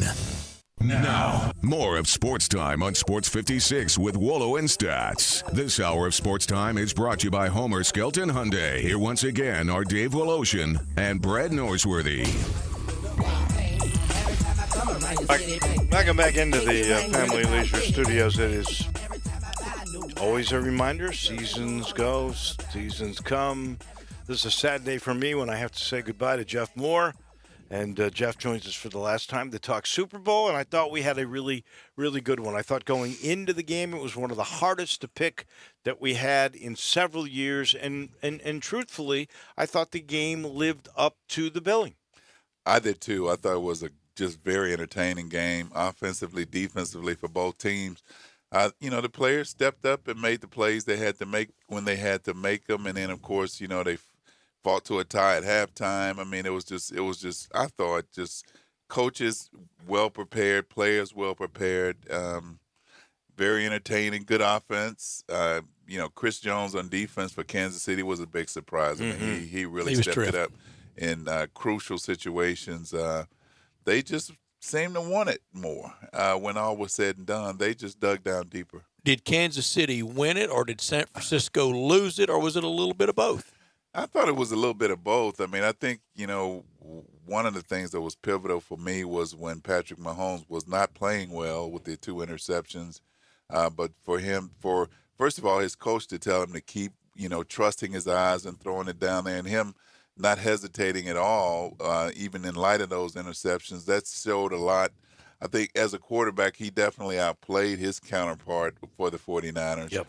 And then that running game, the Chiefs' running game was stout in the fourth quarter, which made a big difference, too. I thought Kyle Shanahan froze up a little bit. I don't understand, and I said this right off the bat, I thought they lost the game with a minute and a half left to go in the first half when he decided he was going to settle 10-10. I guess he's thinking, well, we'll get the ball back. Why should we take any chances? But, they should have put points on the board. And, he hit a big play, and then there was the bad call, or depends on what you think, on the pass interference. And I just thought he went into a shell and did not play as aggressive as he should have. That's something that he may rethink. I thought there was a conservative approach to the first half, especially given the fact that they were possibly in a position to get at least kick a field goal and maybe go in with a little bit of a lead. But he had to be pleased with the way his team had played overall in the first half. And, he played it close to the vest. But for the most part, I thought their play calling was pretty much on. It's just that the Chiefs' defense, and especially in the third and fourth quarter, and they were just not giving Jimmy G any room to they rattled him a little bit. They rattled him. When he had a chance, he overthrew a receiver. That if that play is made, that game, the Niners probably win the Super Bowl. Yeah. It comes down to just certain moments in games, and for me, that was one of them. But this is fact now. It was pointed out yesterday. If you go back to Shanahan as the offensive coordinator of the Atlanta Falcons, in Super Bowls, in fourth quarters, he's been outscored 50-0. That's a staggering statistic.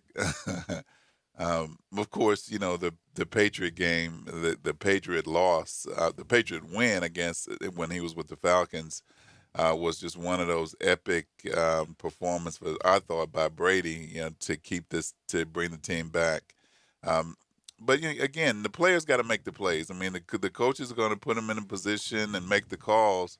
But if as you said, Jimmy G makes that throw, and that completion is completed, it makes a big difference in the game. And you just can't measure how players are going to respond to that kind of pressure in that situation. I thought the Chiefs just wanted it more when it came down to it, and their performance on the field demonstrated it in the fourth quarter. And they had the seasoning from last year's heartbreak loss at home in the AFC Championship game. And have we officially passed the baton to the AFC goes through KC? Or do we have to keep New England in mind, Baltimore and Lamar Jackson in mind, the MVP, unanimous MVP? Or is it all roads go through KC? And that's Kansas City, Missouri. Right. No, I think to start the season, absolutely. I mean, this is the second year that they've at least made it to the AFC Championship game. And, It was interesting this year because the spotlight wasn't on them because of the way Baltimore was playing and Patrick Mahomes got hurt.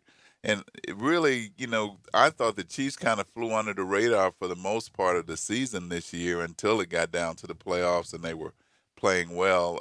Baltimore is going to be in the hunt. I think with the way that Lamar played this year, they're gonna come back playing with a lot of confidence next year.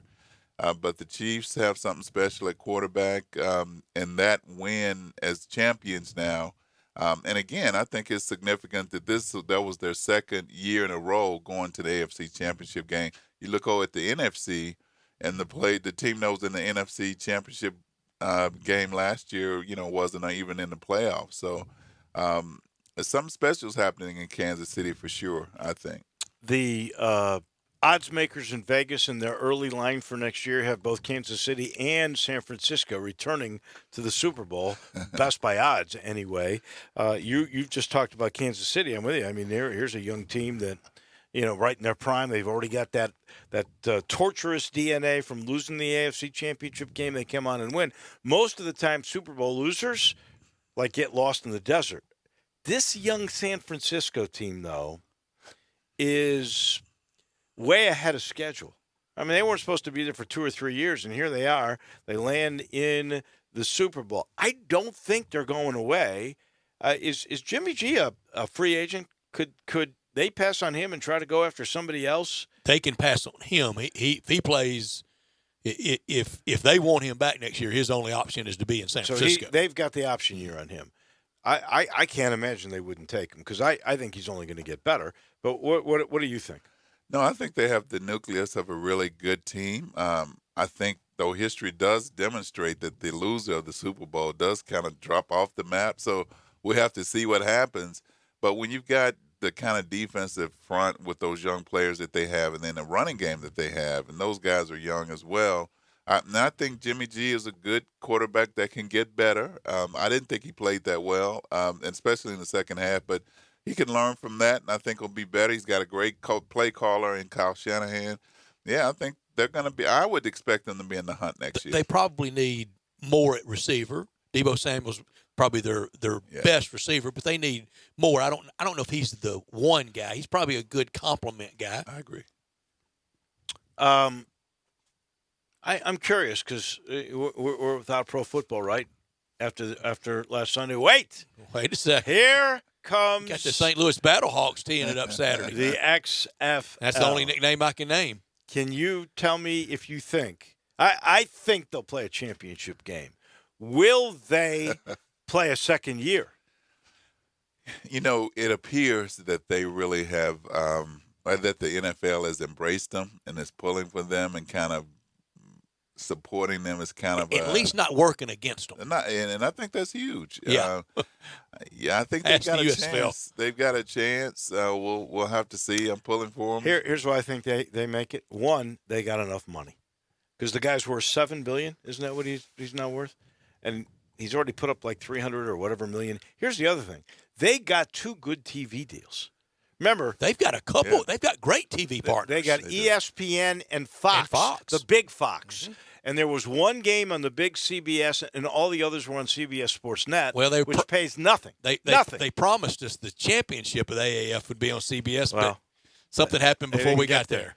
Bottom line is, I think with those 2 TV deals and the money behind it, I think there's a chance to make it. But they got to realize who they are. Yeah. If they're going to really try to be the NFL, that's not going to work. Yeah, I think they're going to be the little brother, kind of a farm system, so to speak, for the NFL, and the NFL appears to be pulling for them and supporting them as well. So we'll see. I think they'll have a really good chance with this approach. All right, break these games down, Jeff. Seattle at D.C. this Saturday in the XFL. L.A. against Houston. I know none of these nicknames. Sunday. I know none of the players. I know none of the players. Tampa Bay at New York. St. Louis at Dallas. You got any breakdown? Well, I tell you what, it'll be great for pro football fans that kind of get hungry after the season is over to be able to watch some of this competition and see who emerges. The game times are different. Saturday's 1-4, Sunday's 1-4. That won't be up a competition against the big NBA games. Maybe Sunday will be. But, last year, opening night of AAF beat Rockets and who was it? Rockets and Clippers or Rockets and Lakers? I mean, it swamped a big-time NBA matchup. That just goes to show you those things can be short-lived, so don't look at the one That just game. goes to show you it's the test pattern. I'll tell you we'll watch anything. I'm looking for Dallas. I can't wait to see the Dallas team because you got Bob Stoops and you got Hal Mummy. That's the combination in Dallas. Could have a great locker room fight between them. That I think they'll be a lot of fun to watch. What do you look forward to in 2020-21 for the NFL? Well, again, in the continued emergence of the Chiefs in the AFC, I want to see how Lamar Jackson comes back this year, and if he takes another step as a quarterback who basically was almost indefensible this year, and then trying to see who's going to emerge in the NFC, because I think it's wide open in the NFC next year. Is Dallas a player with a new coach? Is Green Bay going to be still viable? Is Aaron Rodgers still on top of his game? Can the Chicago Bears finally make any kind of headway with Mitch Trubisky? All those are great questions and all things that we can look forward to. But, yeah, it's going to be intriguing in Dallas for sure because I think they've got the makeup of a good team there, and I think they made the right choice at head coach. They got a good roster and a perfect fit for a seasoned hand like Mike McCarthy. I agree. All right, so I know that I mentioned San Francisco is like two or 3 years ahead of schedule because they were awful 2 years ago. Yeah. Give me a team that was awful this year. Maybe the Arizona Cardinals with an exciting guy like Kyler Murray. Or, that's not a bad one. Or any team that 2 years from now we could be talking about, you know what? With some breaks, they could go to the Super Bowl. New York Giants? Carolina,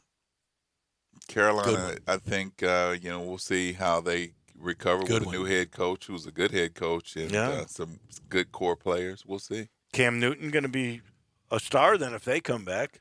You think he can come back? I hope so. I'm pulling for him. The guy has just, the injuries seem to be mounting, but hopefully he can come back. And McCaffrey is an exceptional talent. Superstar. I think they've got a lot to build on there. The entire sports world has a pretty soft spot for Andy Reid. Oh, absolutely, yeah. And the Hunt family and those fans, 50 years, that's pretty good. It was a great story. It was, and I don't know if you've had any kind of connection with Andy Reid, but he's had a bumpy time. He picked two owners though that are really good owners that stuck by their guy. I'm not sure everybody would have stuck by Andy Reid with all the turmoil outside of his Cleveland life. would have changed 6 times. Yeah, yeah. He ended up in the right place, no question about it. And it's a great story because you watch his players. His players love him, and they were really excited and happy for him. And you don't see that, a lot of times when the Patriots were winning championships, you didn't see players embracing Belichick, although he's a great coach. He's the best of all time. Not that lovable. There you go. There you go. Oh, neither was Lombardi. He wasn't lovable. And you mentioned Lombardi, and I know we all remember, and we were last week after Kobe Bryant's horrible passing, we were talking about great number 24s. The news of Willie Wood passing away. It was the first sports number 24 I knew of was Willie Wood for those Packers and those Packers secondary, and maybe Bill Bradley for the Knicks. That was kind of the first 24 just passed away. I love the Packers secondary in those days with Willie Wood, Bobby Jeter, Herb Adderley, Tom Brown. It was as integral and as good as the rest of those great parts. Herb Adderley to me was the best of all. I loved Herb Adderley. Not as good as Benny McRae or Richie Pettibone. I can tell you that right now. Well, Herb Adderley's in the Hall of Fame. I think Richie Pettibone's in the Hall of Fame, though. I don't think he is. Is he not? But Bobby Jeter. But that's bias. Bobby Jeter finished his career as a Bear. Milwaukee people don't know what they're talking about. What? Didn't Bobby Jeter finish his career as a Bear? I think so. I don't remember that. I love those Packers secondary. That secondary, those guys. No, those guys really. And Willie Wood just passed away yesterday in Washington. It had been rough on him. Tom Brady, will he be in the game next year, and where? I think he's going to play. I expect him to leave the Patriots. I'm just thinking, like me. Yeah, I think I wouldn't be surprised to see him in Las Vegas. I'm not going to bet a dime on it, but I got to see it to believe it. But y'all are starting to make me see it. Well, he doesn't have anything else to prove in New England. I can see him. They can't be too mad at him, can they? Yeah, I could see him wanting to write a new chapter. I think no matter where he goes, his number will end up being retired at Gillette Stadium. Oh, absolutely. Yeah. Absolutely. And still the greatest pickup line ever when he was a single man in Boston. Hi, my name is Tom Brady. That's great. It's also the best way to get a free drink in any bar in New England. No doubt about that. Last thing. Were you at all offended by the Super Bowl halftime show? No, I can't say I was offended. As a matter of fact, I was really distracted. I didn't watch much of it, so I was just kind of looking at it from a distance. I actually was in Denver this past weekend, visiting some of my wife's family out there, so I didn't really pay that much attention. Okay. Just the football for Jeff. That's it. Jeff, we're not going to see you again until late August, early September. That makes me sad. Well, I look forward to it, and we'll enjoy a little basketball. I won't text you as much every week. Thank you. There you go. Thank you, as always. Great year. Great year. Jeff Thank Moore. you. We take the timeout, and we'll let you know that our title sponsor for this hour of the program, that's Genesis of Olive Branch. Genesis of Olive Branch, home of great service. And, of course, if I say Genesis, you know I am talking about the number one luxury car on the planet today. You think I'm crazy? I'll stack it up with any car. Let's go. Test drive them all, and you'll love what I see. And you can go to Genesis of Olive Branch, and you can test drive it for a while. They got a little thing called Flex Drive, and you go out and you take it until you really know what it's all about. And then you'll feel the power. You'll feel the handling. You'll see all the gadgets, how it can self-drive. You'll see how it warms the seats or cools the seats or warms your steering wheel or has basically climate control for every area of the car. You can sit in the back seat, control your area of temperature, and put your own radio on. Come on, who else does that? They actually have some of the headrests on the back of them. They got television monitors that are as big as humongous laptop computers. It's amazing. Go see for yourself. And you know, product's so good it lasts forever. 10-year, 100,000-mile limited powertrain warranty on every new car. Just get to Craft Road and Highway 78. That's Lamar. Turn left. You'll see the best car, and you'll understand what the way car dealers should be if you go to Genesis of Olive Branch. Back in a minute, halfway home, an hour number 2 of Sports Time on Sports 56 with Wolo and Stats. Ladies and gentlemen, grab a seat every afternoon for Sports 56 Happy Hour with Johnny Radio. Right here on Sports 56, 96.1 FM and 87.7 FM. Bartlett Small Engine has been serving quality power equipment since 1970. They have a full line of power equipment, parts, and services for most makes and models. Bartlett Small Engines has the best brands in the power tool industry: Honda mowers, trimmers, and generators, Steel blowers, trimmers, and chainsaws, Echo trimmers, blowers, and chainsaws, plus quality products from Red Mat and Shindawa. And they're all American made. Bartlett Small Engine is your can-do store. 6780 Summer Avenue. Call 901-386-9779. DeSoto Auto Sales specializes in late model cars with low mileage. They have the highest standards in the car industry. All of their cars are test driven, checked out from head to toe, unlimited inventory, every make and model. And if it's not on the lot, they'll find it for you. Walk in the door of DeSoto Auto Sales, 5704 Goodman Road. Within 45 minutes, you can test your car, get credit approval, and finish paperwork within an hour. No shortcuts at DeSoto Auto Sales. Kind, courteous employees, a down-home environment. DeSoto Auto Sales cares about your time. Lowest prices in a 350-mile radius. We're living in a world today where time does matter. Visit them online. Check out their referrals. DeSotoAutosales.com. Very proud to serve DeSoto County and other surrounding areas. DeSoto Auto Sales, 5704 Goodman Road. Call 662-890-7184. 662-890-7184. Come on down to DeSoto Auto Sales. If you need glass replaced, there's only one name you need to know: Benswanger Glass, the largest full-service glass company in the U.S. They've been an industry leader for over 125 years. For all your residential, commercial, or auto glass needs, Benswanger Glass is the name you need to know. 24-hour emergency service for all commercial customers, plus a nationwide warranty on all professionally installed glass. Visit Benswanger Glass in Midtown, located at 340 South Hollywood, across from the Liberty Bowl. Visit their website, binswingerglass.com. Binswinger Glass. If you've always thought, hey, I'd look pretty good in Lexus, well, guess what? Lexus thinks so too. Lexus is offering you the Golden Opportunity Sales Event. Great offers on all 2020 models and special lease options. Drive in luxury and confidence, knowing that every new Lexus comes with complimentary first and second maintenance services. Stop by Lexus of Memphis, 2600 Ridgeway, and put yourself in the driver's seat of an all-new 2020 flagship LS500. Hey, you look pretty good there. Lexus Golden Opportunity Sales Event at Lexus of Memphis. Experience amazing. Hey guys, Valentine's Day is just around the corner. Treat your special someone to a fantastic dinner at the Butcher Shop Steakhouse.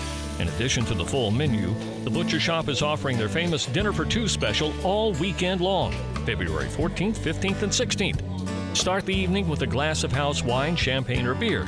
Share an appetizer of spinach and artichoke dip or Cajun sautéed shrimp. Choose from 6 delicious entrees, 7-ounce filet mignon, 14-ounce New York strip, 14-ounce ribeye, fresh Atlantic salmon, char-grilled chicken breast, or grilled lobster tail. Each entree includes a fresh garden or Caesar salad, baked potato, and hot bread. Each guest enjoys a homemade dessert, New York cheesecake, or chocolate thunder brownie. Your choice of soda, tea, or coffee completes the meal. All for $99.50 plus tax and gratuity per couple. For reservations, call the Butcher Shop at 901-757-4244. Or for more information, visit thebutchershop.com.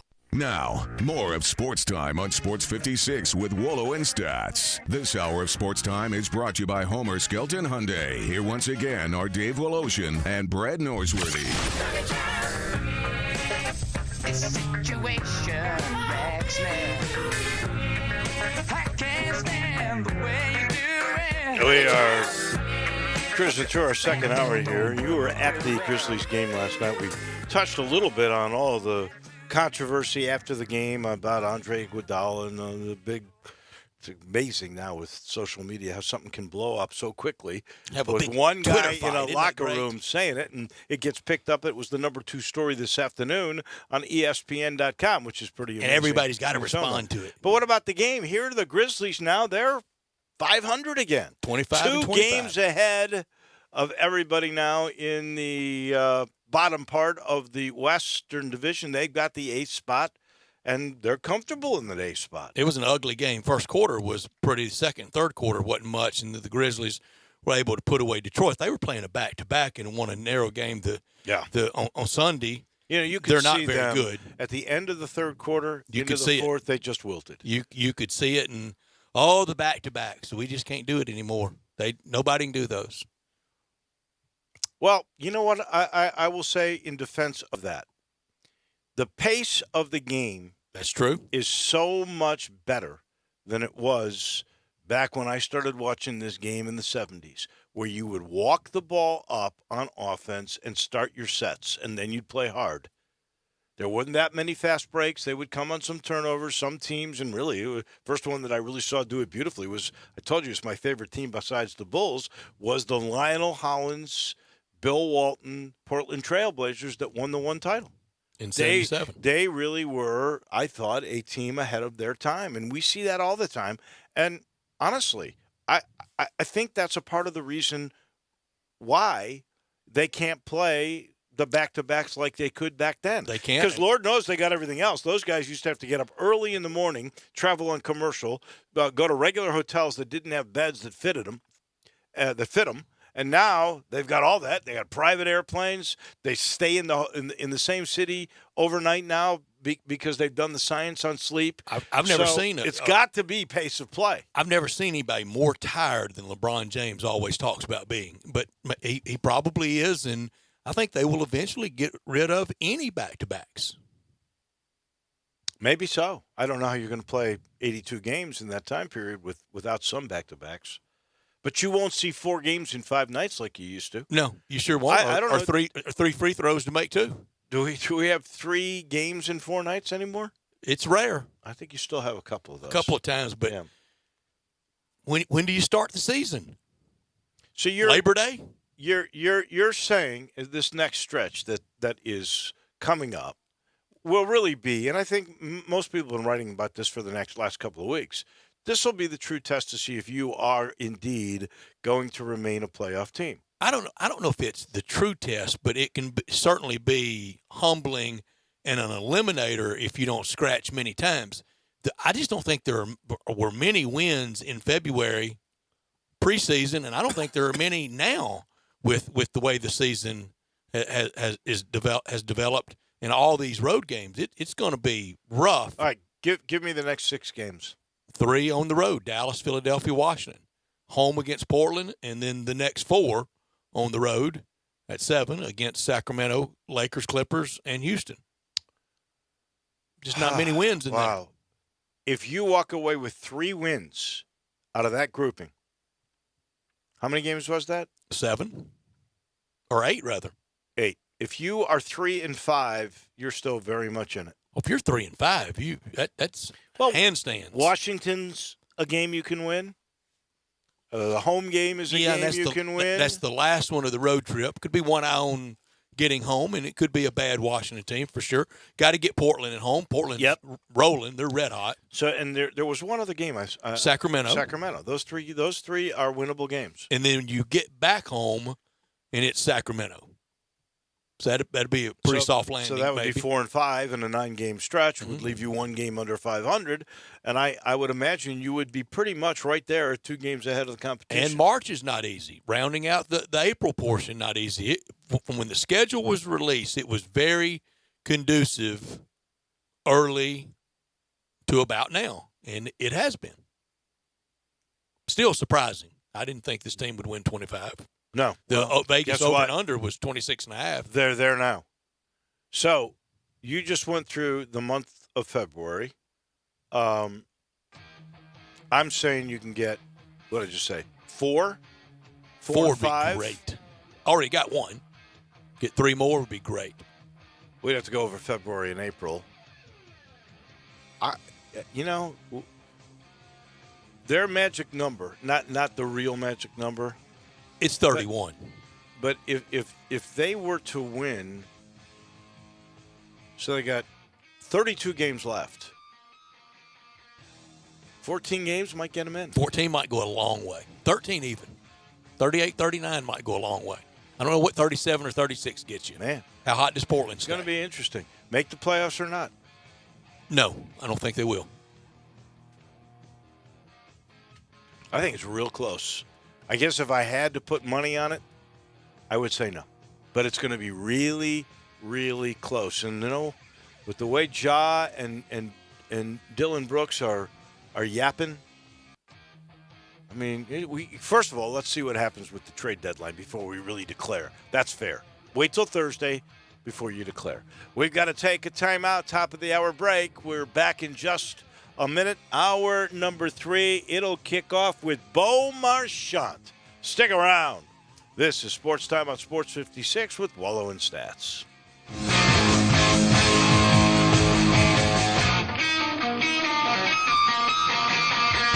Hey everybody, this is Coach Penny Hardaway. There's a comfort in being home, and to me, comfort food and family makes Memphis the place to be, along with having the best basketball fans in America. I like pulling into Corky's and getting one of their family party packs. How can you go wrong with pork, beans, slaw, sauce, and buns for only $5.99 a person? It is so easy. I can call ahead, order online, or just pop in. Tailgating can't get any easier. Tell them Penny sent you. Encore flavor, Corky's barbecue. First Bank is here to help you, whether you're a business looking for a loan to expand or refinance an existing one, a homeowner looking for a mortgage or home equity line, a consumer wanting to finance your dream car, or wanting a competitive rate on your CD deposits. Let First Bank try to handle your banking needs. Stop into one of First Bank's 3 local branches today. 6482 Poplar Avenue, just east of International Paper, 8398 Highway 64 across from Wolf Chase, and 6280 Highway 64 in Oakland. Or check them out online at firstbankonline.com.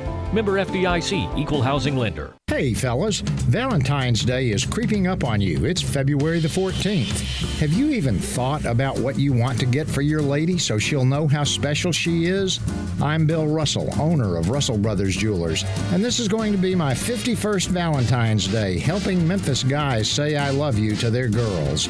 At Russell Brothers Jewelers, the possibilities are endless.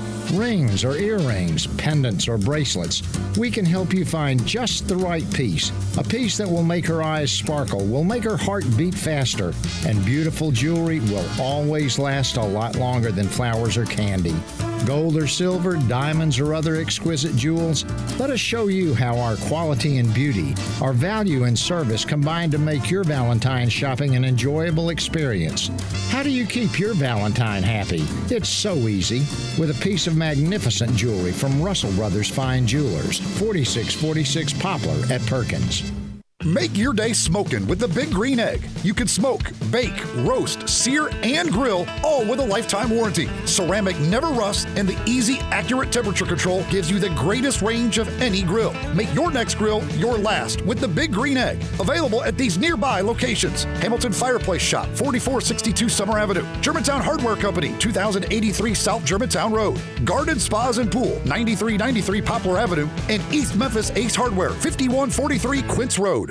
Is imitation the sincerest form of flattery? Not when it comes to your car audio. Stereo One is the leader in car audio, remote start, security, and more for the past 30 years. Stereo One is proud to announce the grand opening of their new location, 1983 Covington Pike, across from the Honda dealership. To celebrate their new location, Stereo One has marked down their entire inventory. Remote start systems at $129. With free installation. Subwoofer base packages start at just $199. Window tint starting at $129. The entire inventory of radios and touchscreens with features like Apple CarPlay, Bluetooth, and backup cameras are marked to go.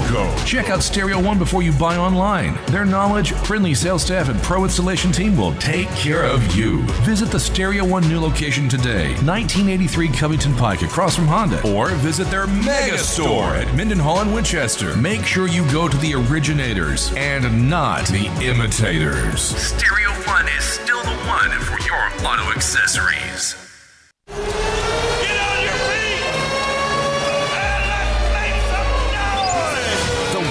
Play here. Pass to Tyree, pulls for a three. Good! What a bucket! A three in transition.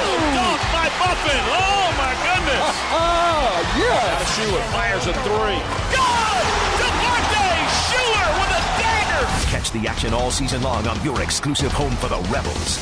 Sports 56, 96.1 and 87.7 FM. We are Sports 56, WHBQ Memphis, WIVG-FM Tunica Memphis, and WPG-FLP Memphis. Flynn Broadcasting Stations. Welcome back to Sportstime on Sports 56 with Wolo and Stats. This hour of Sportstime is brought to you by DeSoto Auto Sales. Here once again are Dave Woloshin and Brett Norsworthy. The NFL never ends. We have Bo Marchant with us. Coming up next, the best offseason, I think, in all of sports. And the stories provided by the NFL this hour brought to you by DeSoto Auto Sales. Down on Goodman Road at 5704 Goodman Road, DeSotoAutoSales.com. Check out the referrals. Very proud to serve DeSoto County and the surrounding area. All the cars at DeSoto Auto Sales test-driven, checked out head to toe, bumper to bumper, with an unlimited inventory. Every make, every model. If they don't have it on the lot, they'll go out and find it for you at DeSoto Auto Sales. No shortcuts. You're treated like family by kind, courteous employees, laid back down home environment, and they care about your time. They want you to have the ultimate car experience. You could literally do this on your lunch hour right after you get off. Walk in, test drive your car, meet with your sales rep, credit approved, paperwork done. You're gone in less than an hour. We're living in a world today that time matters, and they know that. At DeSoto Auto Sales, 662-890-7184 at 5704 Goodman Road. Come on down to DeSoto County for that town and country experience at DeSoto Auto Sales. I'm watching a whole bunch on ESPN right now about the story about Mark D'Antonio stepping down as the Michigan State head coach. And he just says, well, at this time, I feel like I must make my family a priority. But I haven't seen anything that was a problem with the family. Have you? I haven't either.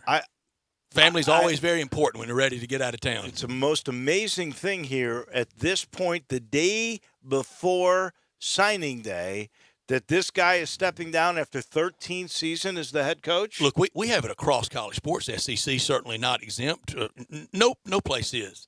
But doesn't the Big Ten have a lot of court issues with Sandusky and the doctor at Michigan State, well, that's the wrestling coach at Ohio State? If you talk about Michigan State and the problems that they've had, and even the way some of them handled it, like the the one time I thought Tom Izzo looked really bad because he's been put up on a pedestal. Hadn't he?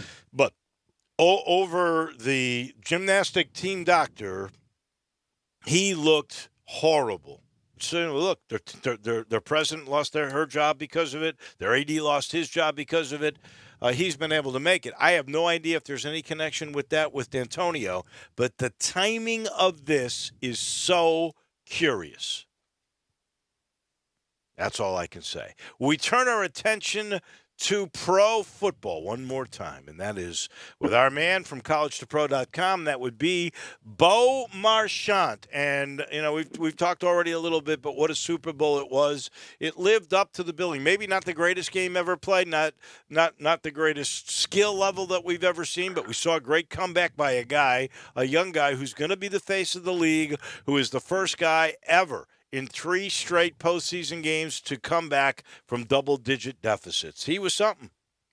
Yeah, Mahomes is something special to watch. You know, I kept racking my brain. I mean, talking last week, you know, Brett, I deep down, I thought San Francisco was a better team, but just Mahomes was just another type of level of a player that, you know, and I start thinking, he kind of reminded me of Elway, and then this is what kind of really turned the tide for me to think the Chiefs could win the game was, you know, we think about the Super Bowls before the Terrell Davis and the Shannon Sharps and the McCaffreys.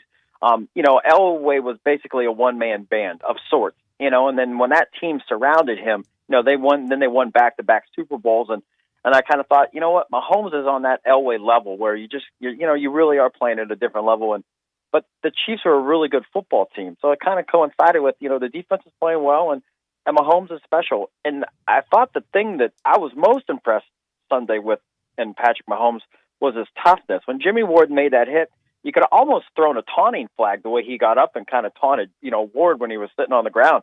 But he just kind of said, hey, you know, we're going to play like this. We're going to be feisty. We're going to be tough.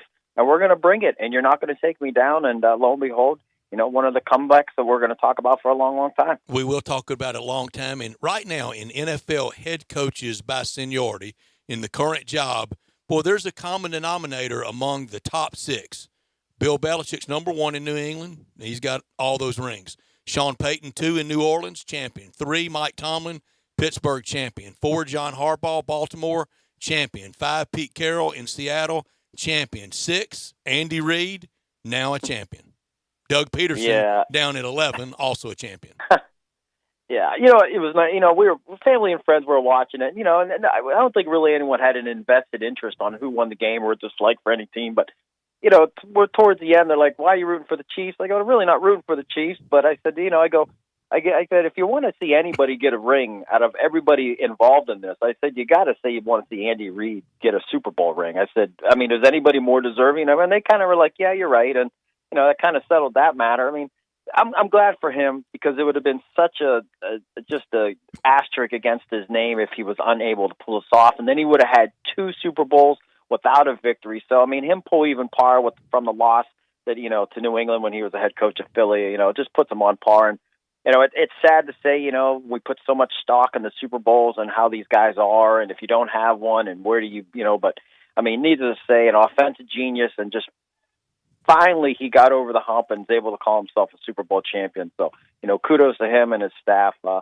know, and they're not done yet. I mean, it's hard. I mean, I'm sure when Lenny Dawson won in 1970 that they thought they'd be back soon enough, but, you know, it was another 50 years before the Chiefs could hoist another trophy like that. So, but, you know, you got to figure the Chiefs are going to be in the mix for the next couple seasons. I think Andy's, you know, obviously a unreal offensive mind, and he's got this great guy in Mahomes and those 2 track guys to the receivers and the great tight end and a decent enough running game. But where Kansas City got better at the end of the year, and I think this will be their calling card for the next 2 or 3 years if they are going to be a dynasty, is defense. And their defensive coordinator needs to get a lot of credit. Yeah, Spagnuolo, listen, we talked last week. The last 5 games of the season, and you talked the playoff game, they had 3 games where they held opponents under 10 points. And that's just something to say. They were beating their opponents on average 32-15. I mean, they're literally doubling what their opponents were being able to put out. So that defense caught fire. And we also reference back to when the Colts won their Super Bowl with Manning, that defense got hot towards the end, and they found a little bit of the running game, and that was able to get them through. And nonetheless, Spagnuolo was able to do this, and that defense played magnificent. I mean, Chris Jones. I mean, you're talking about one of the most unheralded players in the National Football League. I mean, people might know him now because he deflected a couple passes. Last year he had double-digit sacks. He was banged up this year. You add him up with Frank Clark, who they acquired in the offseason. Those are two bona fide studs coming off the line, and they gelled at the right moment. You got to be great to get there in the first place, but you got to peak at the right moment. And again, at the end of the day, they have a fantastic team, and then they have a Michael Jordan-ish type of guy on the offense. Where if you have a guy like him, it comes down to how you're going to beat us. Unfortunately, he's just magnificent. All right, so I mentioned the top 6 coaches with Andy Reid, and I mentioned number 11 with Doug Peterson. Y'all tell me in this broad expanse from 7 to 10 in current seniority, who's more likely to win one, if anybody? Number 7, Bill O'Brien with Houston. 8, Mike Zimmer with Minnesota. 9, Dan Quinn with Atlanta. Whew, he was really close. Or 10, Doug Marrone with Jacksonville. Any of those next year? Ever? Maybe Dan Quinn, but I don't know. But then again, I picked them to win the Super Bowl a couple years ago, so I don't know. That's a tough group. Mike Zimmer? No, I just don't. You know what? I don't know. I just don't see it happening. Kirk Cousins, even though I think they're fantastic. He doesn't. You know what it is? It's not so much Cousins. It's just that team. They just never come to life when you need them to. I mean, I like Cousins, but it just. I guess it is one of those things. You got to win the big games, and it's such a topic now that every time they play any big game, every statistic or anything that Kirk Cousins was a failure, is brought up. But yeah, that's a tough group. Not that they're out of it. I mean, I put all those guys as possibilities. I mean, we never know. I mean, we would have said Kyle Shanahan was going to be in the Super Bowl this year. I don't think. Well, maybe you got to wait another year for the 49ers. But I'm looking. He was right there. So it's hard to say. I mean, all those teams are. I know Jacksonville's kind of struggled. But the Quinn. He had a shot. But I mean, good shot. Coaches. Here's another common denominator. Another common denominator about all those guys. Any one of those guys start 0-4 next year, they're fired in season. Yeah, maybe not. Well, Arthur Blank really let Dan Quinn have a good one, and didn't he? The ironic thing is, then he gave up the defensive play calling, and this team caught fire. I don't know what to make of it, but obviously he was spending a little bit too much time, on the defensive side of things instead of maybe coaching the Falcons. But that was one of the big significant turnarounds that they had. But those 4 coaches you mentioned, they're going to be right there. I mean, they got good teams, but I don't know. At the end of the day, you kind of just go back to the teams that, I guess the guys that are above them, the Reeds, the Harbaughs, the Tomlins, the Belichicks. I mean, those guys still seem they got a pretty good firm hold on getting back to there before maybe some of those other teams.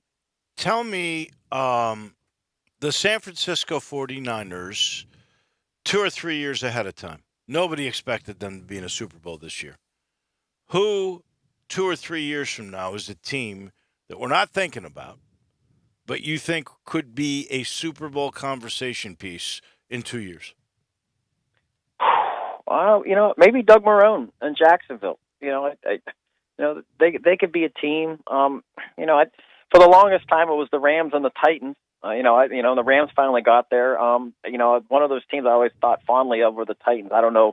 They're in that championship mode this past year. I don't know if they'll get back, but I'd look at them. And I think Jacksonville. I mean, you got to think of these teams. I mean, 3 years down the road. I mean, I'm going to be lucky to pick up a good team coming up.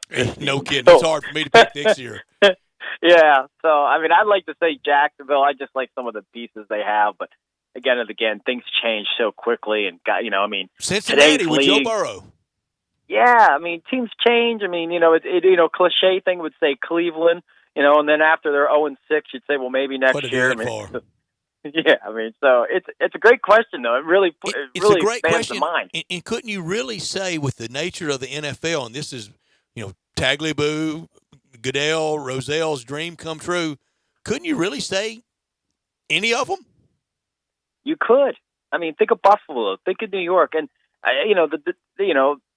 the parity of the league makes it so where like you said, any one of those 32 teams have a shot. And that 3-year window, there is such a rise and fall within that 3-year window that we could see a team where, like look at Dan Quinn, they're on the cusp of Super Bowl victory, and he's going to be hailed as this genius defensively, and then the Falcons go, they just go nowhere the next 2 seasons after that. So, that 3-year window, you think of the peaks. I mean, like Buffalo, we know they're getting better.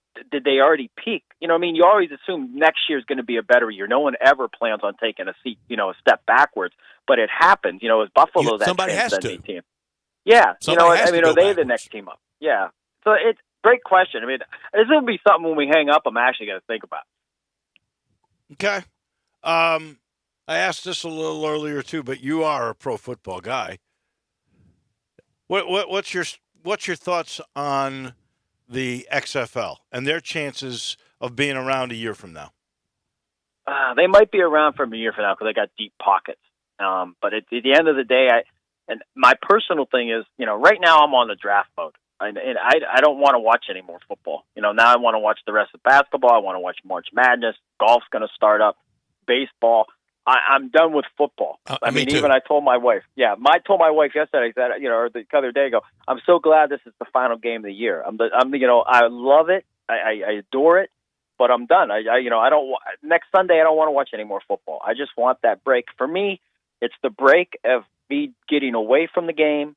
And then I just think star power. Nobody's going to spend hard-earned money watching backups or guys that can't make the grade. That's my own opinion.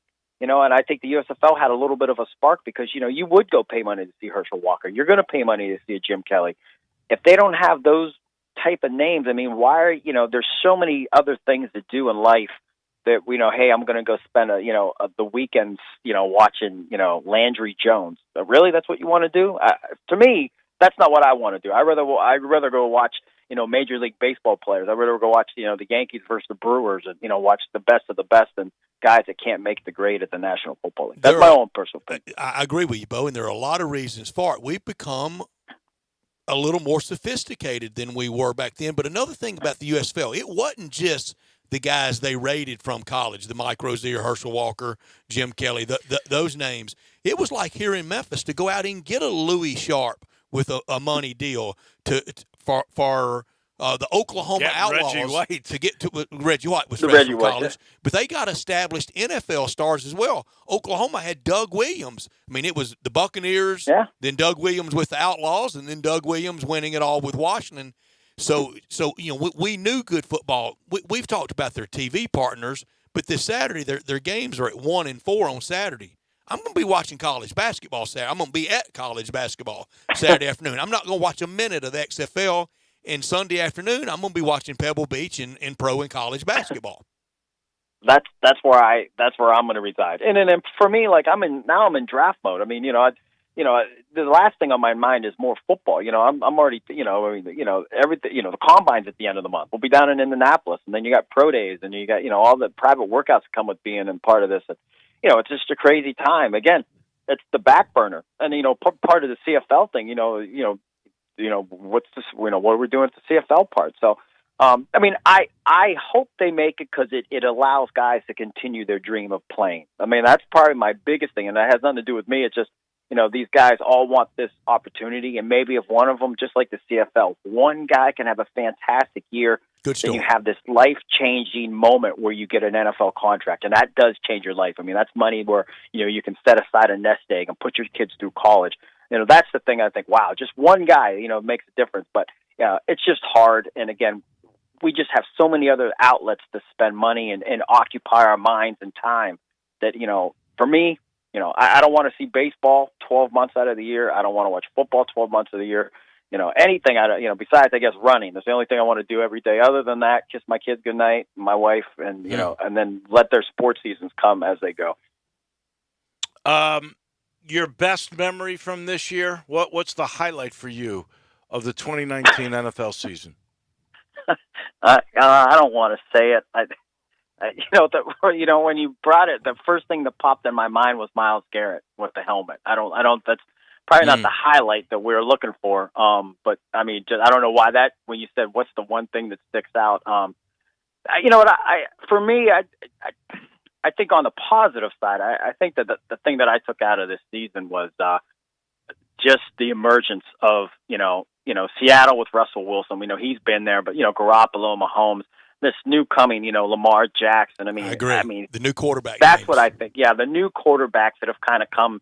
And, we're starting to, Eli's retired now. Phillip Rivers isn't with the Chargers technically right now. Where will Brady land? Does Breeze come back? So it's a changing of the guard in a good way. Greatness comes in generations, and, it's always fun to see the next group up. And the last group, I mean, that was arguably one of the, greatest groups we're ever going to see. So, like I said, I think it's just the transcending of, new quarterbacks that we're going to talk about for years to come. I'm with you. And so many people, what are we going to do after Bradshaw and Staubach? We did just fine with Elway in Montana. What are we going to do? There's always more.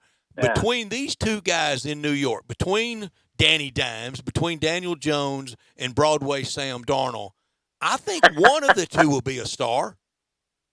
They both could be stars. And they they put both the could teams be. around them. Yeah, That's both rare could be. that the Jets and the Giants both have a star at quarterback, though. Well, you got to win to be a star. That's right. And I'm not sure how quickly either of those guys are going to win. And the Jets' drought just gets longer. It's longer than the Chiefs. 69 for them.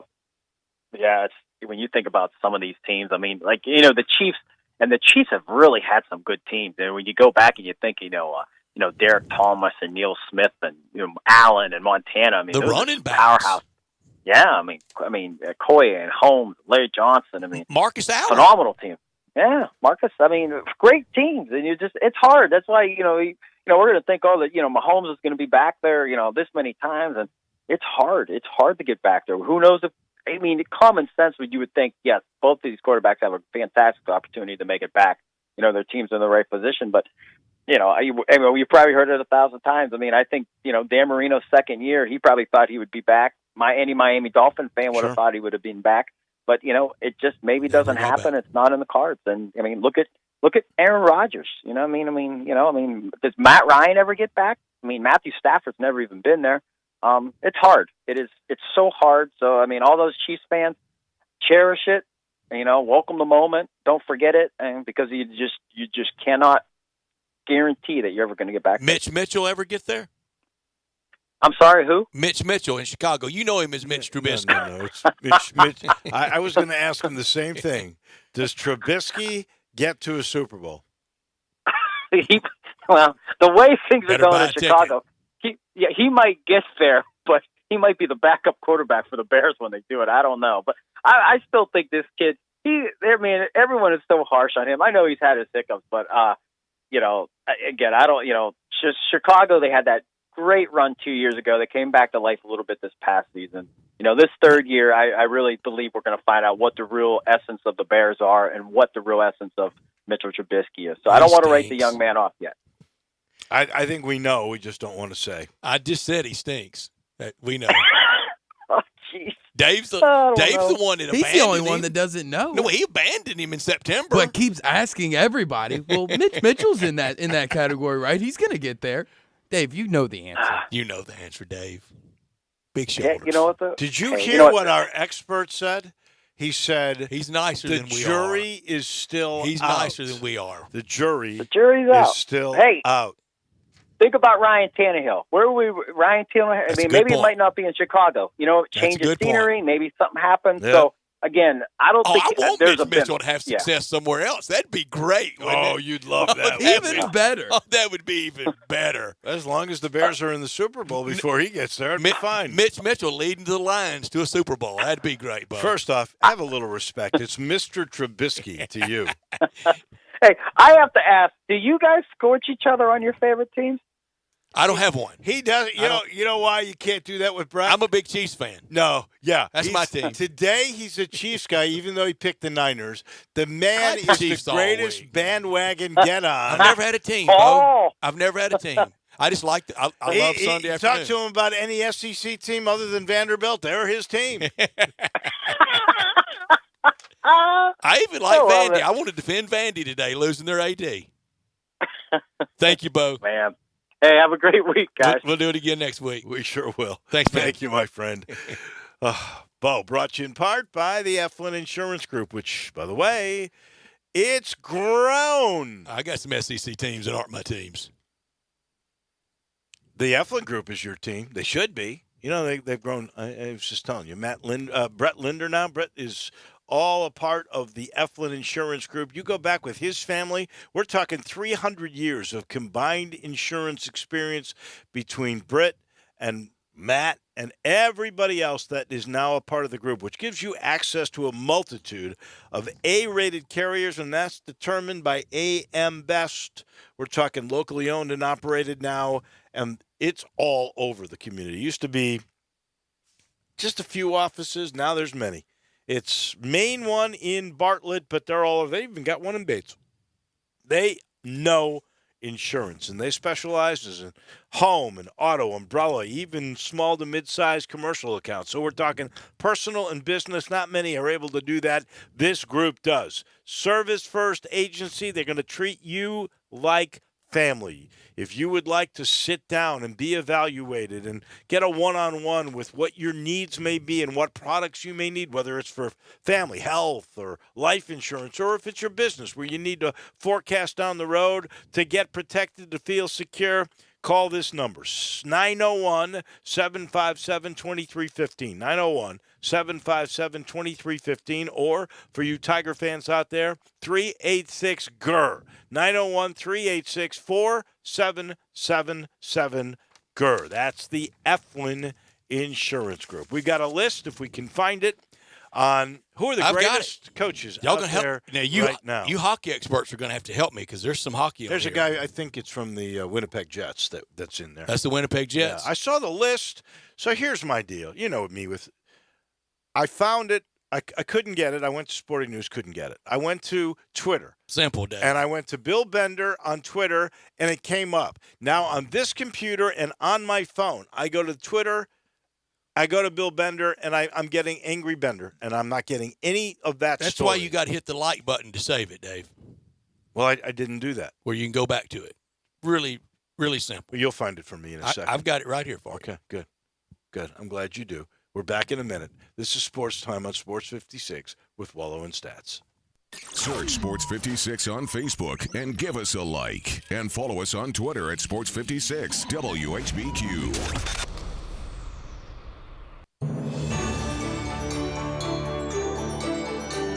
I'm a big fan of Town Village, and there is always something to do year-round. Nestled in the heart of East Memphis, located corner of Park and Cherry, is a beautiful residential neighborhood. Looking for a great place to retire, but you still have a very active lifestyle? Then visit Town Village. Only requirements that you're 55 plus. Prices per month starting at $2,300. The Gourmet Chef welcomes you to visit our restaurant and bistro. Package includes 3 complimentary meals per day, maid service, free local transportation, daily check-in, monthly coffee club, themed dinner parties, lots of fun. Visit us and call Daniel or Bo at Town Village Audubon Park at 901-374-7342. There's no place like home. Town Village Audubon Park. If it's time for a new gun, rifle, or silencer, Tactical Guns and Gear in Collierville on Highway 72 is the best place to go. I promise they have the newest, most exciting selection of guns and silencers you could ever want. I don't care if you shoot for fun, hunt, or just need a gun for personal protection, Tactical Guns and Gear has the best selection of firearms around. The only one-stop silencer shop in Tennessee. In less than 10 minutes, they do all the paperwork. Take your photo, originate gun trust, take your prints electronically, and the best part, you never have to scan them again. Yes, silencers are legal. No special licensing, just a simple background check. Silencers don't make your firearms silent. They simply reduce noise for more enjoyable shooting, help protect against hearing loss, reduce recoil. It makes you more accurate. Best silencer place in the entire state of Tennessee, right here in Collierville. For all things guns and gear, ask for Jake or Jim at Tactical Guns and Gear on Highway 72 and tell them Eli says hi. Online at tacticalgunsandgear.com. At First Bank Mortgage, their core purpose is to help you get to a better place. That better place may be a lower monthly payment, that vacation you thought was impossible, or getting into a home with a fenced backyard where your kids can play. To get into your better place, First Bank Mortgage makes decisions right here at home. dedicated to helping you get to your better place. First Bank Mortgage. Call Daniel Mooney at 901-462-0145 today. NMLS 741022. Equal housing lender.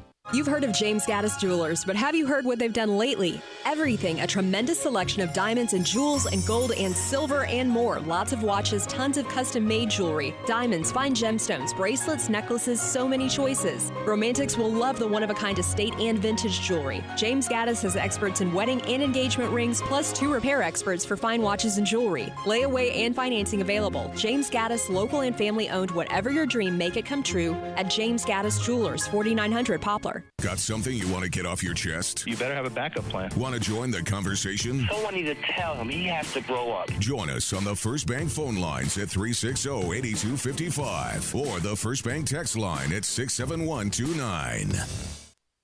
Welcome back to Sports Time on Sports 56 with Wolo and Stats. This hour of Sports Time is brought to you by DeSoto Auto Sales. Here once again are Dave Woloshin and Brett Norsworthy.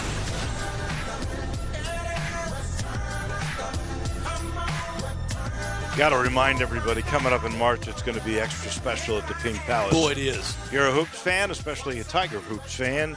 You are going to love the new exhibit coming in March. It will be all about the Tigers. It's called the Tiger Hoops Experience. You go to the Pink Palace this March, and you'll experience 100 years plus of the men and the women's Tigers teams, all the way back to the beginnings of West Tennessee State Normal, all the way to the present. See some of the teams they play, like MUS and Quantico Marines. It's pretty impressive, those football. I bet you didn't want to and mess with the Quantico basketball. Marines. No. I bet they were some tough. No, you don't want to guys. miss it. It starts March the 7th. It's called the Tiger Hoops Exhibit, and it will be really cool to see at the Pink Palace Museum. I love on the old schedule when they play like the med school or the dental school. Yeah. No, it is. It is cool. All right, so our friend Bill Bender. He did. He compiled a list with Andy Reid with a big check off of a great coach to never win a championship. He got his on Sunday night, and he has 25 of them, and he starts at number 25. Oh, you're going from there? You're going all the way from up at there. 25 to 1, 25, James Franklin. I think next year's really big for Jimmy Franklin. I think it is, too. Great coach. You'd be proud to have him. How about you start by winning the Big Ten? Well, he did it one time and still didn't get in the playoffs. Yeah. Has he been around long enough to be one of the top 25 best coaches and never win it? I mean, I think that's why he's 25. Okay, I feel like that's more of like a 15-year mark. Well, you wait till you hear some of these others. 24. Rocco Baldelli. Who's Who's he the manager of? The Minnesota Twins. Okay. Rocco Baldelli. 23. Ryan Day. It's a little soon for him, It's isn't crazy. He's had 1 year. That I just Come on, totally Bill. disagree with that. 22. Aaron Boone. Can any Yankees manager be on a list? Because you know he's going to win one eventually. Well, until he does, yeah. I think actually I would put Aaron Boone up closer to the top 10 than I would 22. And they have Ryan Day in there. I guess they needed somebody. At 21, I would have him much higher. I would too. Great coach. Do you know how Everything many- but this. How many different stops? Texas Pan American. Oh, my gosh. Texas Pan American. He's got like 7 schools. Kansas State. Illinois. Florida. Now he's at Oklahoma. Vegas in there? There's one other I know. Lon Kruger. Look, while you're looking him up, real quick, Drew, see how many wins he's got. It's amazing. How many 67. wins. And played in the NCAA tournament against Larry Finch and the Tigers in 73. Go to Pink Palace. I bet you could see His something about that. career goes back to 82, 83. At Texas Pan American. You're talking 38 years this guy's been in. So, Far as schools as a head coach, Texas, Pan American, Kansas State, Florida, Illinois, then was the coach for the Atlanta Hawks. Oh, yeah, and forgot about that. then UNLV, and now at Oklahoma. Vegas was in there.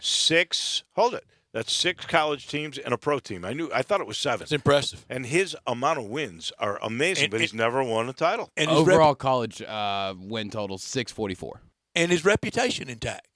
Oh, yes. I think he's I don't know if I've ever heard of, Lon Kruger's No. cheating his tail off. Not one time.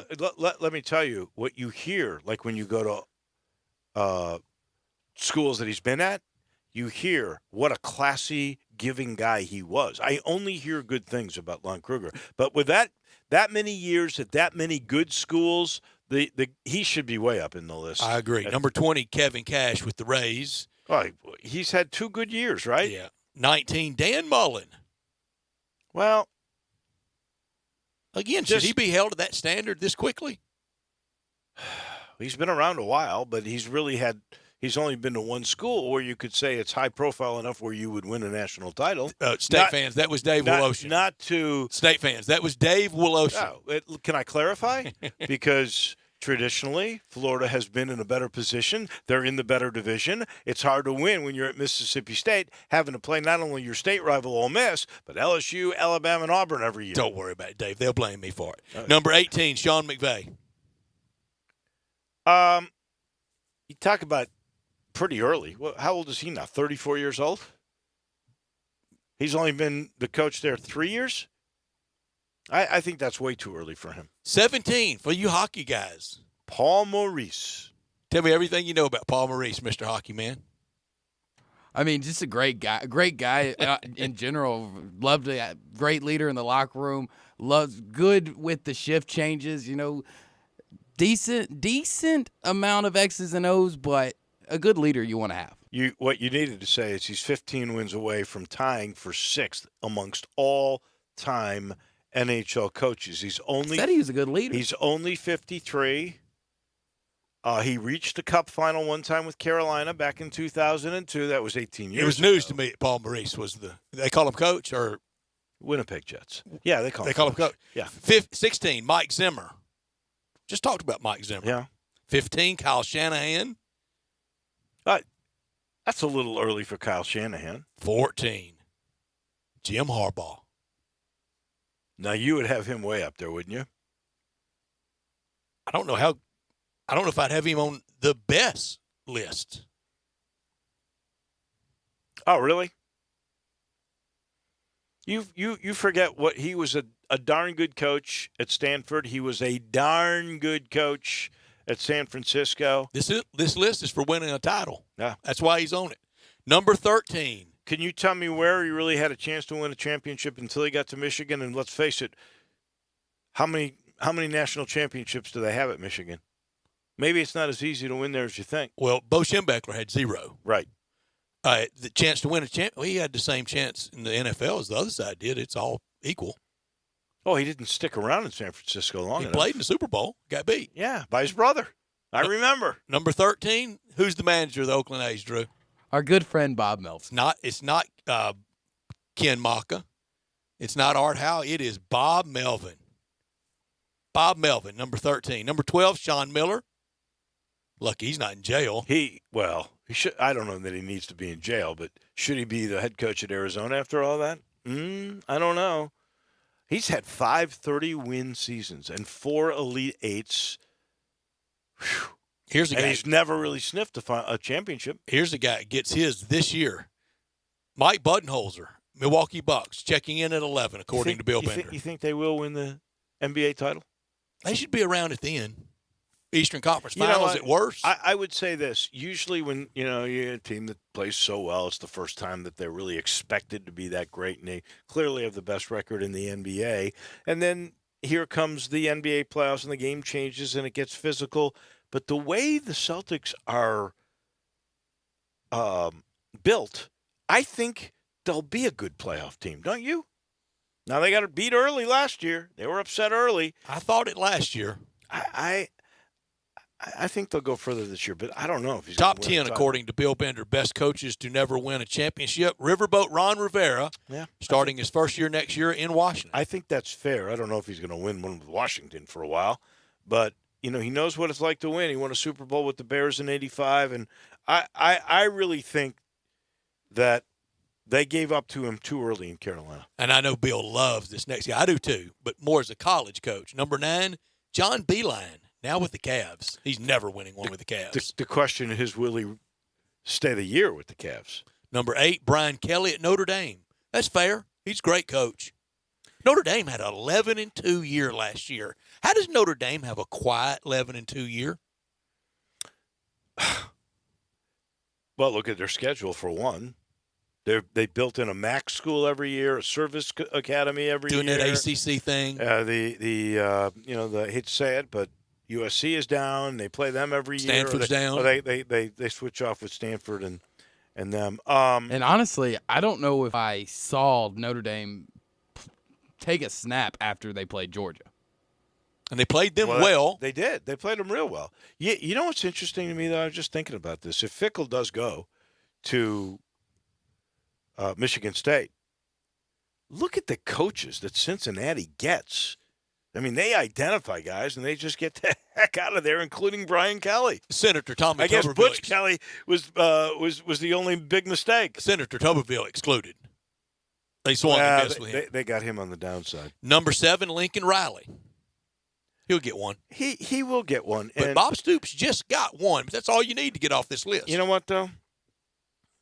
Will he get it at Oklahoma or will he get it in the NFL? He's going to have to play some defense before anybody hires him. Well, in the NFL. I think what happened in the playoff, it was eye-opening about maybe his whole approach. Number 6, I think, should be number 1. I think he is the best coach to never win a major. I don't know if he's top 10 all time, but he's really darn good. If he isn't, he's close. 800 wins. And a lot of stops. That's 40 years. Name for me a place he lost. Did he lose at Akron? He didn't. Did he lose at Cincinnati? No. Kansas State? Did he lose at Kansas State? No, he didn't. By the way, he basically gave the job to Frank Martin. He's a better coach. He basically gave the job to Andy Kennedy, too. Yes, she did. He is better than number 5 and number 4. Number 5, Kirby Smart. First dent in the armor for me with Kirby happened this year with losing that home game in overtime to an extremely average South Carolina. That way, he's got one slip-up every year, doesn't he? He does. But it got a little worse. At least the slip-up the 2 years prior to that was at LSU and at Auburn. How old is Kirby Smart? Young guy, 44, 43. I think in the end, he will be off this list. I think he'll win one. I do too. Maybe next year. Mike D'Antoni, 4. He stays on it forever. I agree because I don't think the way that he plays. I don't know if he's that good. I don't think the way that he believes you should play is good enough to win an NBA championship because it changes. Unlike Budenholzer at Milwaukee, I think his teams are built for that. This way they go. He's had 3 teams win 60 regular season games. And where do they go in the playoffs? Nowhere. Number 3, Dave Roberts, skipper of the Los Angeles Dodgers. Boy, I hate to say it, but don't you think he gets a little tight in the playoffs? I think he does. And then that other team with the high-powered zoom lens probably hurts him too. Well, they would tell you that was the case.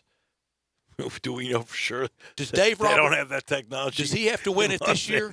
Or the Dodgers make a move? If he doesn't win it this year, is he back in 21? You keep winning your division in the National League. Well, you didn't get the National League this year. You keep winning your division. I mean, do you think a guy should be fired after he wins his division? No. I don't either. But with all that money that they have spent year in and year out on the Dodgers. But it hadn't failed. It just didn't ultimately succeed. But it has not failed. Yeah, but if you don't succeed, then it really didn't succeed. You're not losing, but you're kind of stuck in that. Then you're the Braves mostly of the 90s. They don't even have that stuck in that wrong, bad area where you're getting there, but you're not getting anything out of it. How many years in a row the Braves win their division? Forever. Number 2, Brad Stevens. It was at least 8. I thought it might have been double digits. They did get the one World Series. I wouldn't have fired that manager. Heck no, Bobby. He went to the Hall of Fame. Yeah. Number 2, Brad Stevens with Boston. Now, he may not win it in Boston, but Brad Stevens ends his life with a championship somewhere. NBA or college? Somewhere. It might be, he could have these big profile jobs. When Kay moves on, Roy Williams moves on, Bill Self moves on. If he wanted any of those, they would hire him. I would hire him. John Calipari moves on from Kentucky. That's a very Kentucky move. Well, we've seen a guy from Boston have ties with Kentucky. Kind of the other way around. It was the other way around. It didn't work out. Number 1. All that well. From Gonzaga, Mark Few. I think that's right. I think Bob Huggins is 1 and Few's 2. I don't mind Mark Few being where he is. Well, you're probably right. You know what? I'll give you that one. But the Bulldogs have made 20 straight NCAA appearances with Few. 20. But he's been doing it at Gonzaga. You know what? I hate to say this, but Gonzaga has had guys that get in the NBA. Look at Sabonis. Look at Rui Hachimura right now. Look at Brandon Clark. Mm-hmm. He's got great guys. He was one of the first, and his predecessor there did the same thing. They would go to Canada. They get the best player in Canada. They would go to foreign entities and find really good players. Who is that big guy that I'll never forget? They had Sabonis. No, not Sabonis. There was another bigger guy. It was a 7-footer that Austin Nichols had to go up against. And when he came back, he said... Well, they had Adam Morrison. Oh, yeah. Well, that's the ideal sad. Gonzaga player. Every time I picture Gonzaga, it's Adam Morrison with that terrible mustache. And crying. Crying at the end. Well, that was terrible. I was there for that. I watched him. Did you cry? I was 30 feet away from him, probably. Did you cry, Dave? I almost cried for him. I felt bad for him. Did you need my big shoulders? He did. Where were you? You were laughing at him. That's not true, Dave. I hope not. I was laughing at him when Sean Williams was in his face telling me he'd kill him. Because he would have. He would have. Mark Few, number one. Sean Williams and Adam Morrison got nose to nose. Mark Few you could couldn't get have it slid this year. piece of paper between them, man. And I was sitting in great seats that night, right by Dr. Barry. In fact, Phillips. Barry Phillips. And the language was heated. I think Mark Few could win it this year. I do too. I'd be fine with that. I would love to see him win it. I would hope, seriously, this is what I'm kind of hoping for now. I'm hoping we make the NCAA tournament and get shipped to Spokane. You'll whine all the way out there when you have to play Gonzaga. Are you seriously? No, we won't. We'll be in a different pod. No, Gonzaga can play at home, remember? Because they haven't played games there. They can play in Spokane. I remember Shelby Mass saying that to us just yesterday. That is totally You want to go to St. Louis. I do want to go to St. Louis, but you know what? And there is one bracketology, by the way, that is out there that has us going to Dayton and from Dayton to St. Louis. Most of them have us going Dayton to Cleveland. I would love it to go to St. Louis. Seriously. Our fans would come. This is the craziest year, isn't it? I mean, I have not seen this many teams that could win the title, and I've not seen. It's fun. I've not seen a Memphis team with as bad a luck and as many weird moves that didn't work out right as this team has had so far. Just crazy, absolutely crazy. Mark Few now is the one that has the tag, the best coach without a title. That was a good job that Bill Bender did.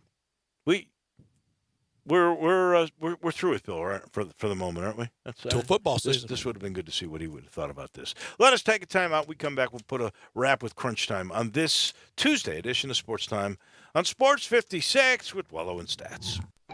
Spend your lunch with Greg Gaston and Eli Savoy on Sports 56 middays, delivered by FedEx. Weekdays from 10 to 1 on Sports 56, 96.1 and 87.7. Did you know nearly 40% of men under 40 and over 75% of men over the age of 40 experience sexual performance concerns? At the Memphis Men's Clinic, their experienced physician performs a comprehensive evaluation that determines which specific issues may interfere with your sexual performance. These issues can vary and range from anxiety to medical issues, low testosterone, or erectile dysfunction. The Memphis Men's Clinic has evaluated hundreds of men of all ages over the years and reestablished a normal sexual life. The Memphis Men's Clinic will work aggressively to resolve issues and allow you to restore your sexual health and overall well-being. That's the Memphis way. If you're 20 years old or 90 years old, come and get cared for the Memphis way. Treatment that's based on your specific needs after a professional clinical evaluation by their experienced board-certified physician. Call the Memphis Men's Clinic today at 901-443-0475 or visit memphismensclinic.com. Flo here with a word that's just weird.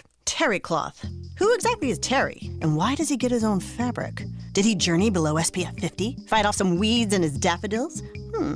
How about a word for everyone? Flotection. Yeah, I just made it up. But I'm not making up how great it feels when me and Progressive protect your new home. Ever think of that, Terry? No. Terry only thinks of himself. Save an average of 17% on car insurance when you bundle home and auto through Progressive. Progressive Casualty Insurance Company affiliates and other insurers. Discount not available in all states or situations. Hey, fellas, Valentine's Day is creeping up on you. It's February the 14th. Have you even thought about what you want to get for your lady so she'll know how special she is? I'm Bill Russell, owner of Russell Brothers Jewelers, and this is going to be my 51st Valentine's Day, helping Memphis guys say I love you to their girls.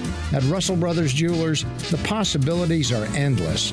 Rings or earrings, pendants or bracelets.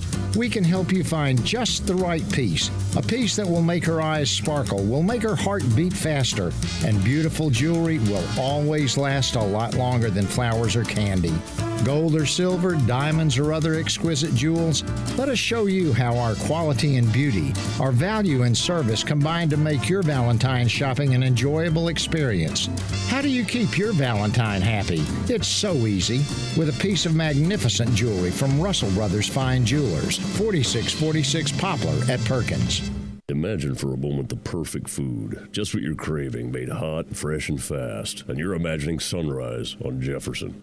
Whether you're going to settle in for a nice leisurely breakfast or lunch, or you're going to swing by for the best takeout in Memphis, the ideal meal is always waiting for you at Sunrise.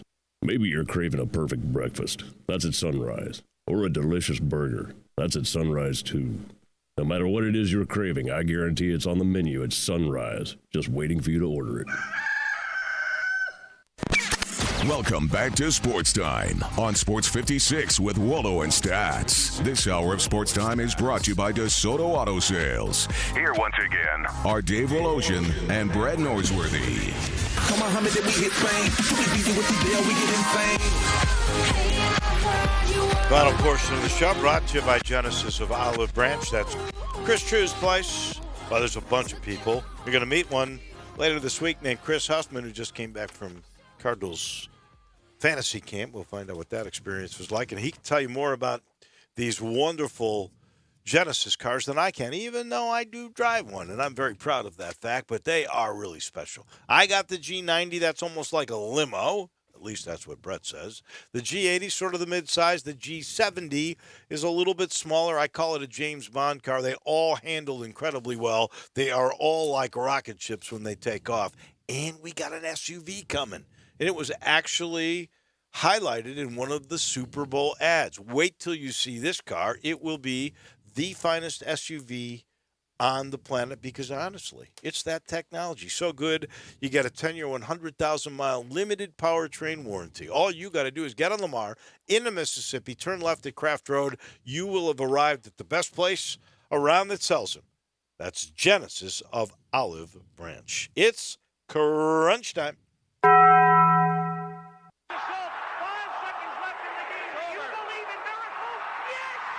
Go crazy, folks! Go crazy! This is for all the biggest crunch time. You are looking live. In your life have you seen anything like that? Take questions again for the student athletes at this time, please. What's happening, big dog? How you doing? Is this thing working? It's obviously crunch time. Hammer, nail, coffin. This baby is over. Boop, boop, boop. That's what you're getting. Time for Taco Bell Crunch Time. Taco Bell, home of the crispy tortilla chips, topped with a double portion of either seasoned beef or shredded chicken, plus refried beans, nacho cheese sauce, reduced fat sour cream, guacamole, and a 3-cheese blend. Nachos Bel Grande, heaping portion of chips, topped with ground beef, tomatoes, beans, nacho cheese sauce, and a dollop of sour cream. Taco Bell, home to great food you get on your way home real fast, and they bring you crunch time every day. We will find out tomorrow a lot of the future of college football, National Signing Day. And if Rivals and 24/7 are right, the Tigers right here in Shelby County have made little or no impact in recruiting. Only one Shelby County player right now of any note, 3-star above, committed to the Tigers. If the last 5 years can't change the SEC from coming in here and getting all the top players, then whatever will. I don't think it will. Bottom line. You know what could change? Conference. Getting into a Power 5. That's it. That would be the only thing that could change. This Mike D'Antonio story is really, it is an interesting story. He just said, after much reflection and discussion with my family, I feel that it's now time for change as we enter into a new decade of Michigan State football. That's the statement today. 20 days ago, in the middle of January, he accepted a $4.3 million retention bonus. Does he get to keep that? What happened? If he keeps that money and goes, there is something that occurred that Michigan State doesn't want anybody to know. I think there's always a lot going on at Michigan State. 13 years as the coach. You take the retention business, and then less than 3 weeks Does later, Izzo get you're embroiled out? in it? It got him last time, the backlash I could have done without. That game last night for the Grizzlies was almost as ugly as the Tigers game last Saturday, but both of them were a win. The Tiger game was a lot prettier than that game.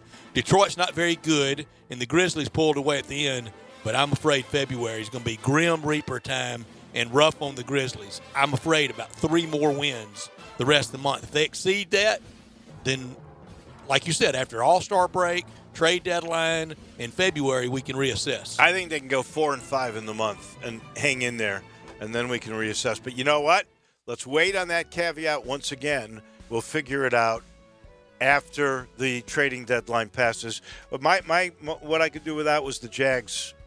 2 games in London, really absolutely screwing their fans. It It's really terrible. Tonight in college basketball, time for college basketball to take a little more of the spotlight. Auburn at Bud Walton Arena against the Razorbacks, and State at Rupp Arena against Kentucky. And that famed first Tuesday in February, the coffee table books about Tennessee and Alabama playing on that famed first Tuesday in February. You got that coffee table book, Oh, yeah, don't you? sure I do. Yeah. Who wrote it? Lindsey Nelson, didn't he? Lindsey, yeah. Sounds good. That'll do it for us. We got to thank Charlie Leonard. We've got to thank Brett Beard, Jeff Moore, final time this year with Jeff Moore and Bo Marchant. We'll do it again tomorrow, same time, same place. Have a great night, everybody.